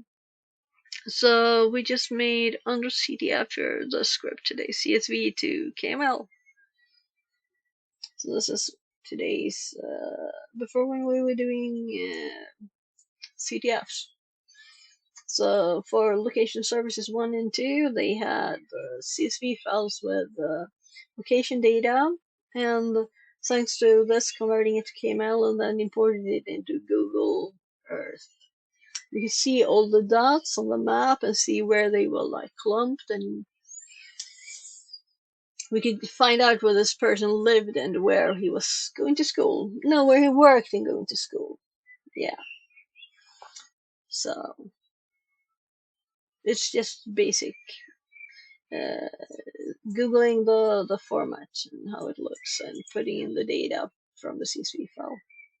So very basic. Just thought of it when I heard CSV. Hi then. We went today's video of learning Python in 99 days with 99 projects. For today's date, we're going to be learning in atypical census data. I wonder if every one of we're going to these go is about one is day in we're this going to go ahead 99 and days. generate a bunch of people with fake ages. Random in this case is going to allow So us to we're going that to random. start with stuff that is actually new to me. Right. So So in that's what I today's video, thought learning when I saw Python the in 99 days census with here. I don't 99 know what projects. this is. For today's date, we're going to be learning how to build a CSV file from a census. So essentially, what we're going to do is we're going to create a program that generates a mock CSV file using mock census data.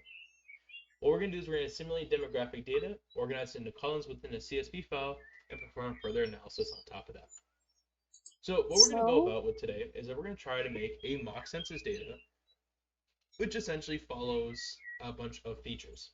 So the 5 features that we're going to be working with today is age, gender, ethnicity, country of origin, or we're going to say location in this case, and income. because these are sort of 5 features that I would see in the idea of a mock census data. Now, we're going to obviously leave first name and last name out of this because we want to keep. So let's Google census before you creation here. He keeps saying it all the time. It's like it's something I should know. Usually complete count of a population as a state.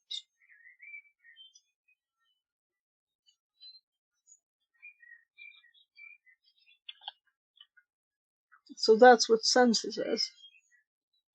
A field count or survey, especially of the population. Okay, now we know census is. It's not Python thing, it's just Anonymous, as we would expect in we a typical saw census data. stuff in there. But essentially, what we're going to go about is we're going to go ahead and generate a bunch of people with fake ages or random ages, random genders, random ethnicities, random locations, and random income. So let's go ahead and start. So when it comes to starting, we need to import 2 required modules. This involves importing pandas. So import pandas as PD. So I'm going to use my own notes, the web version, because it's better searching there. So fixify2.com/notes, and I'm going to search for pandas here. And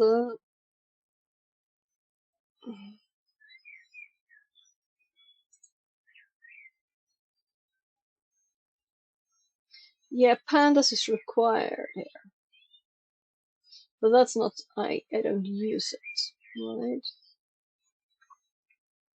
Oh, so it has read CSV. Oh, by the way, what's this?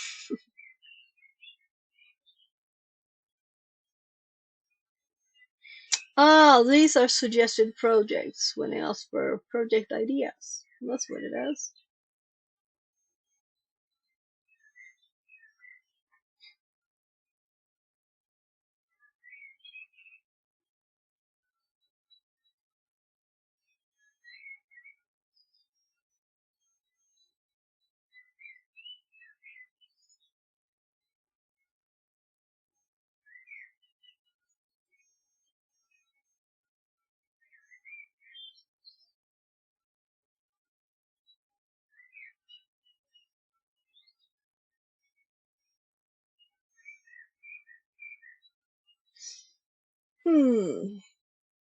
So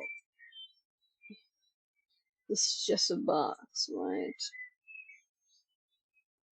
So somewhere in here, these letters exist. And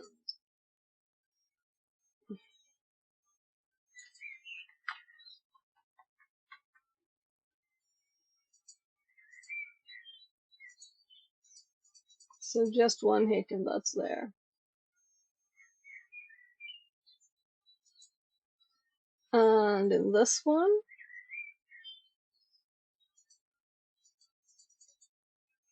so why?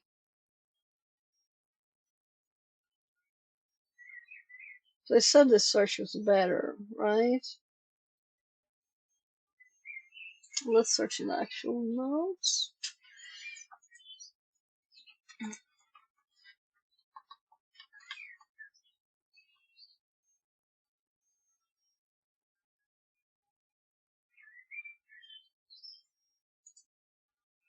So here we can see exactly at once. So it's just one of the users, or rather one of the some in the notes. It's one of the files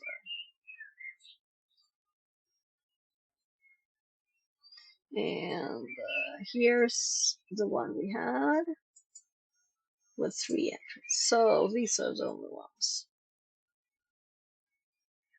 And this is newer notes.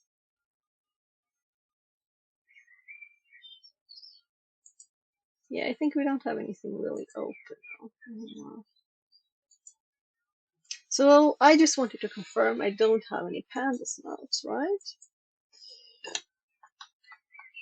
And I'm thinking I've used it like a few times.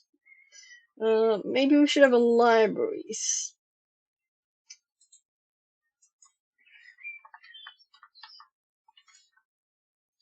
right? So if we grab the pandas one from down there and we put it in libraries, right? So we can add other stuff here. So I have so many things already, you know. Phone tools is a library. Everything's a library. And now we added this one. Oh, right, you can see all this is Python files. And they won't look pretty here because this is just a plugin that can show text files. But it still can indent, so it's not totally unaware of what's on the lines. It would be nice to have one with color coding, especially of Python.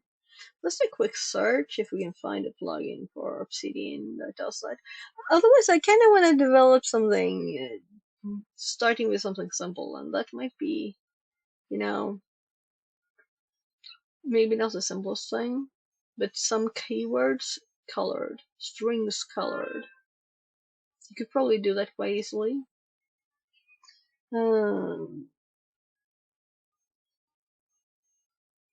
So, community plugins, browse, and let's do Python. And I'm sure I've looked several times. I don't want anything else but syntax highlight. Code likes to be executed interactively, like in Jupyter notebooks. Rust, Kotlin, Python, JavaScript. Yeah, I don't want to execute anything in my notes ever. An interface to experiment with Python scripts and more. Sidebar action icons quickly open the GNOME terminal. Why? It will let you run local shell commands and script directly within your notes. I just want syntax highlighting. So the thing is that it's already in there, right? So if I were to create a Python file there, let's do the pandas one we had up. So I just do a block here, and I say this is Python. And then we type like f1 plus 2 is less than 54. Print hello. So it has the syntax highlighting, but not when it's a file, text file. So if we could just make it use what it already really actually has. So let's delete my stupid example. We'll wonder if 1 plus 2 is.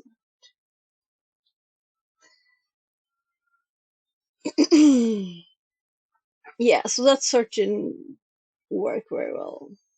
And I still think that this is what I'm doing. Let's move this out of the way, or I will still keep looking at the wrong one.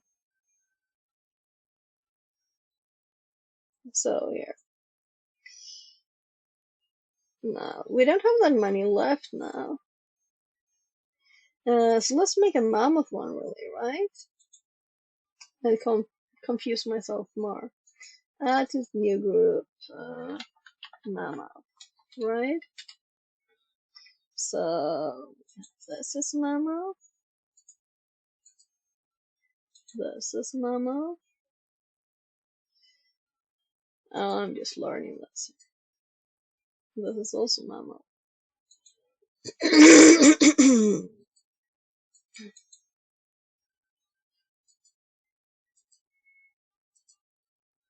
This is not Mammoth, and it is finished. And that's what we had up. So we have one of the course's indexes and the other course index. both those. And then we have this.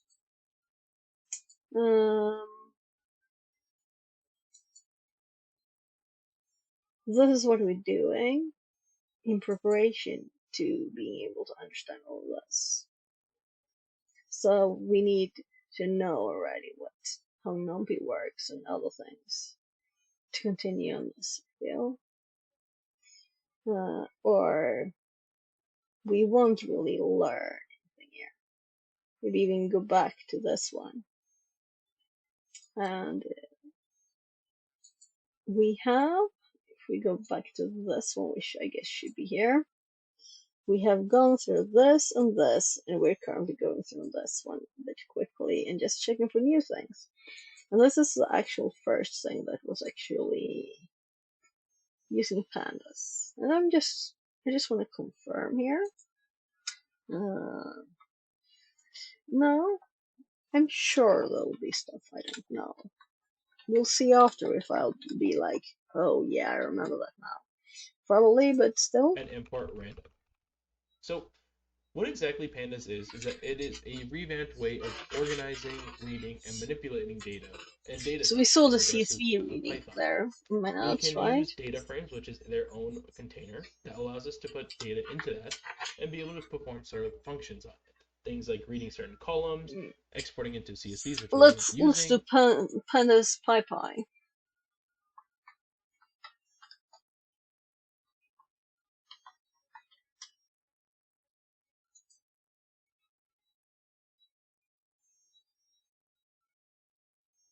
So, data analysis toolkit. That's what it does.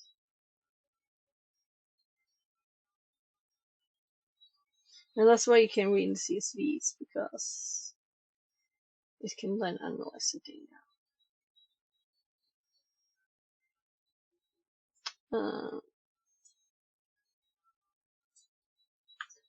Uh,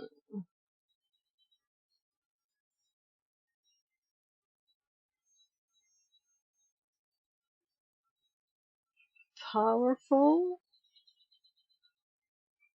data analysis. Is this supposed to be the letters?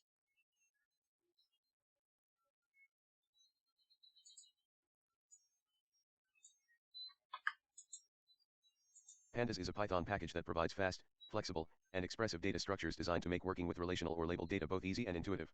It aims to be the fundamental high-level building block for doing practical, real-world data analysis in Python. Additionally, it has the broader goal of becoming the most powerful and flexible open-source data analysis/manipulation tool available in any language. It is already well on its way towards this goal. Well, that's not basic information about it.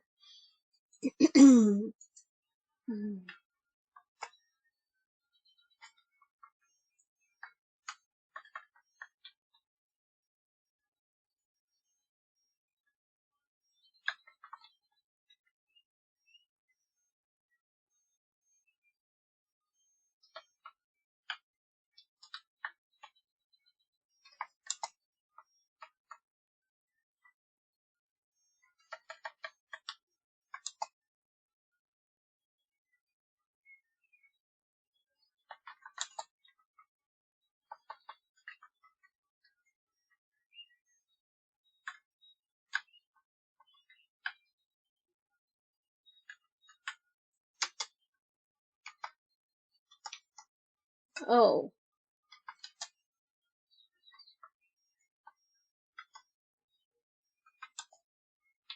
So what I did was to shift enter.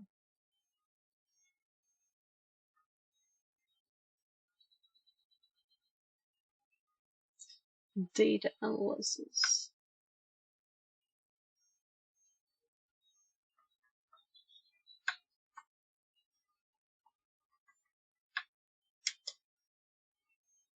This we don't care about. What its goals are, right? So I obviously missed something that looked odd.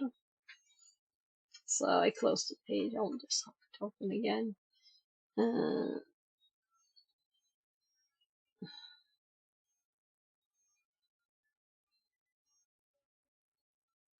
Let's just add provides.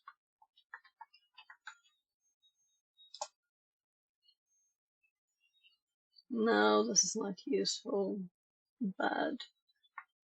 Bad, bad.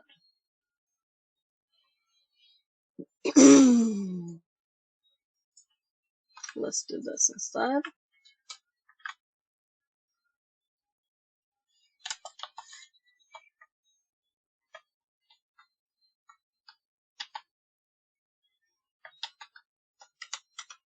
Good enough.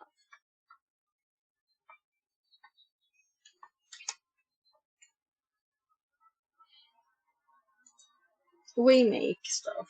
We do. Usually we do. Not the opposite. So And even manipulating data with I don't functions. care about the import random.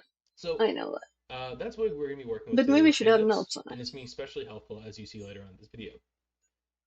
Random in this case is going to allow us to have that random factor into our project. Because again, we don't want people who are all the age of 18. We don't want people who are all male. We don't want people who are all Caucasian. We want some randomness in that, right? So it's We want getting some bright people who are outside. Light between the age of coming 18 up. and 80, or somewhere who are male and some who are female. It's 3 Now, a.m. to account for that, we need to import this module that allows us to have a bit of random factor for our project. You might be also wondering why we have the as keyword here. Well, the as keyword essentially works as an alias. So in Python, rather than having to write pandas, create data frame, like so, this can get quite tedious, especially for long module names. Writing pandas continuously can get really annoying, so Python actually created an alias. So rather than having to write pandas, we simply write PD, and Python recognizes this as an alias, go all the way up to in that, right? Oh, I was doing the alias thing again. Pandas create data frame, like so. It was just This doing can an get quite example. tedious, especially for long module names. Writing pandas continuously can get really annoying, so Python actually created an alias. So rather than having to write pandas, we simply write PD, and Python recognizes this as an alias. Because pandas is so long, so you have to make it linked to 2 pandas, and essentially it's the letters. same thing as calling the same thing we did above, like this. So these two function calls are the exact same. It's just one is shorter, so that makes it more efficient, not only as a developer, but as for the reader. So I was curious about the So function. now that we have everything set up, click on the start, and we're going to be connecting to our Python compiler. So it might take a little bit of time, but we should get a check mark here on the side, like we do now, and that just essentially means we have imported our required modules. There we go. So now let's go ahead and we want to create a function. Now this function is going to be important to getting our random age. So let's call this def return age, like so. And this is how you go about run this. So that we want to get random int, and then below the age of 80, we have 41. So I'm waiting for the panda stuff here. Now, and we're gonna have make go. And now we're getting a Caucasian, Asian, Caucasian. Flag equals to random. The flag is 3, so go like this. And okay. Mexico. And we're gonna have the range of 3,500. Come on, get me to the panda we have now stuff. created our function that will introduce let's say we want 1,000 people. So our census data is going to the random age, comma, return gender. Make sure you put the brackets, comma, let's. Oh, we've gone almost through the whole thing by just and have a decent amount of data to work with. You could do maybe 50,000. You can maybe do 100,000. That might make your code run a bit longer than usual. So that's why I'm only doing 1,000. It's kind of the number I see. It's enough for like making it run fast, but also having enough data to work with. And there you go, make that run. So now our data is filled with 1,000 random people with random features. And if you want to get an idea of that, simply just do data, square bracket, 0, 5. And this will introduce the first 5 people in our data array. And there we go. We have the first 5 people, like for our first person, they are 74 years old, they're male, African American, from Canada, and have an income of 44,924. We'd have to print it, our 5th person in our array is 22 years old. Mock data, we can go ahead and work on our sense. I think this is an American thing, putting like this here. So like that's really all for today's video. Which gender they are and which location. Like that matters. And finally, we iterate Why over 1,000 would times, they generating even all the random care? And is there such a thing? Above, append that to an overall array, and now we have an array that. I mean, it's not like everybody live in their own island. Nobody meets ever. Hi there. That's just We're going to today's video of learning Python in 99 days, graphic data over and random results that were located. So we still haven't done anything with the thing interesting. The Caucasian pandas. and from Japan. So what will make sure it's equal to an array, and then we're going to organize it like we did underscore CSV function. So if we call ds. So did we do something more now? No, we just printed that. Like so. Now we have PD. Yeah, it's there now. Data frame is to use B5 and from Japan, and she So, has a income of $111,965. So in today's video, we're going to work on getting this data into a CSV file and then perform further analysis onto it. So let's go ahead and do just that. So what we're going to do to now convert this data into an actual data frame is to use pandas. So if we do df, make that equal to pd.dataframe. Now what we'll do is that data frame will allow us to create a data object or a container of all of our data together. For the first parameter, feed in our data array, and then this is what can be required. Next, we want to make a parameter, call it columns, like so. And then this will actually organize our columns as how we want it. So make sure it's equal to an array, and then we're going to organize it like we did up here. So the first one was age. Yeah. Next one was gender. Next one. Oh, that's not what I wanted, make sure, but because that could cause errors. We want to return 0. So much what we did above, we're just accounting for all the possible. Where were I? Finally, income distribution, make it equal to an empty array. df dot iterows like this. This is and new this is stuff. another great function that comes with data frames. It allows us. Where did they start? But bear with me, you'll understand what I mean once we go a little bit further down. Finally, it's not that far. Over function CST, and 3 possible groups. So, we're going to do only 2 zeros. We have 5 possible groups. So now how we're going to go about this is we're going to iterate through each of these indexes. And this is an index is essentially that number beside it. So if I scroll up, the index represents this number right here, the 0, 1, 2, 3. No, you already have that. Like so. Ah, this is And now that so we have our columns annoying. and data, I just wanted to pause it, and I happened to click on this when it was pausing it.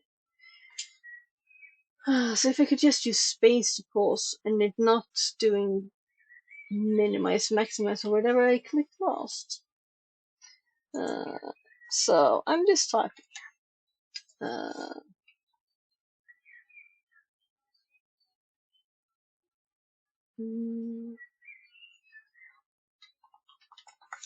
So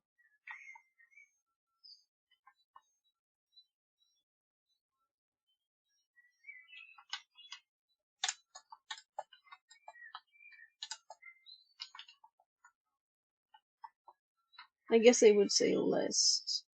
Whatever. Array of data.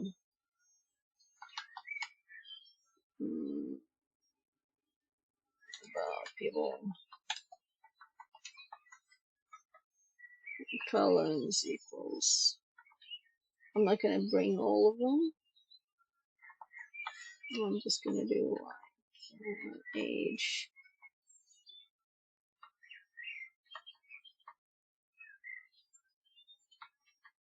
Well, let's use the thing they did, right? Comma. I'm almost. What? They didn't add one extra. I can actually type myself.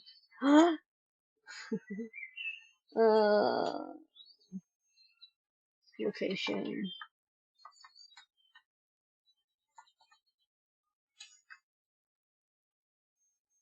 Age, location. What could be possibly more want to know?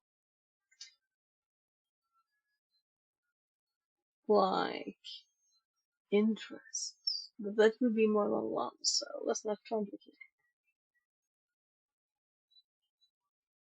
That's good enough. As example.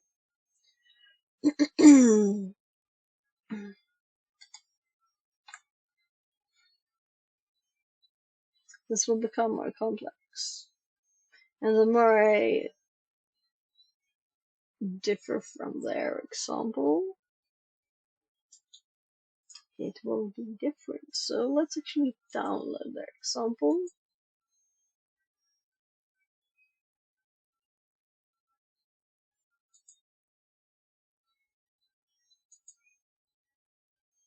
Source files.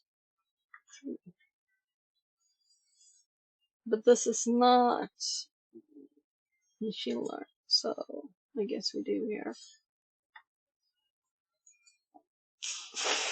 And we open that. We make it 10 because I don't want to see this.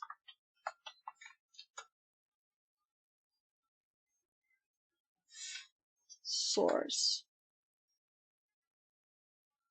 files there.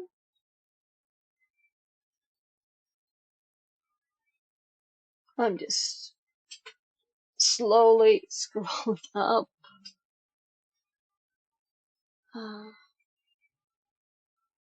Come on, stupid Windows.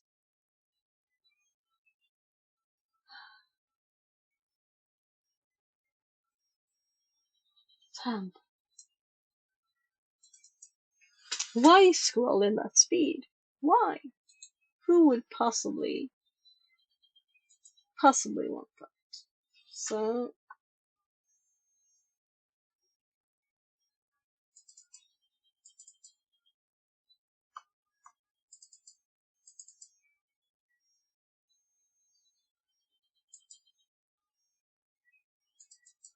So I think this is about the worst name I've ever seen. From census. Now we Google census and we know it's like data about people, right? But it should say what it's using instead. Oh gosh. Let's open that.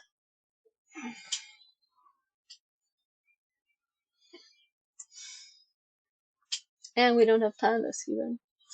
Yeah, it's not like I'm gonna run it anyway.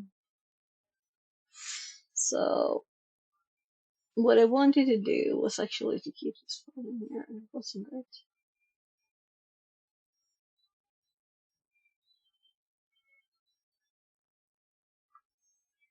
Yeah, my shoulder is in pain. And it's the one I have not been in pain on before, and we was dreaming about 12 hours. So maybe I should like stop sitting by the computer.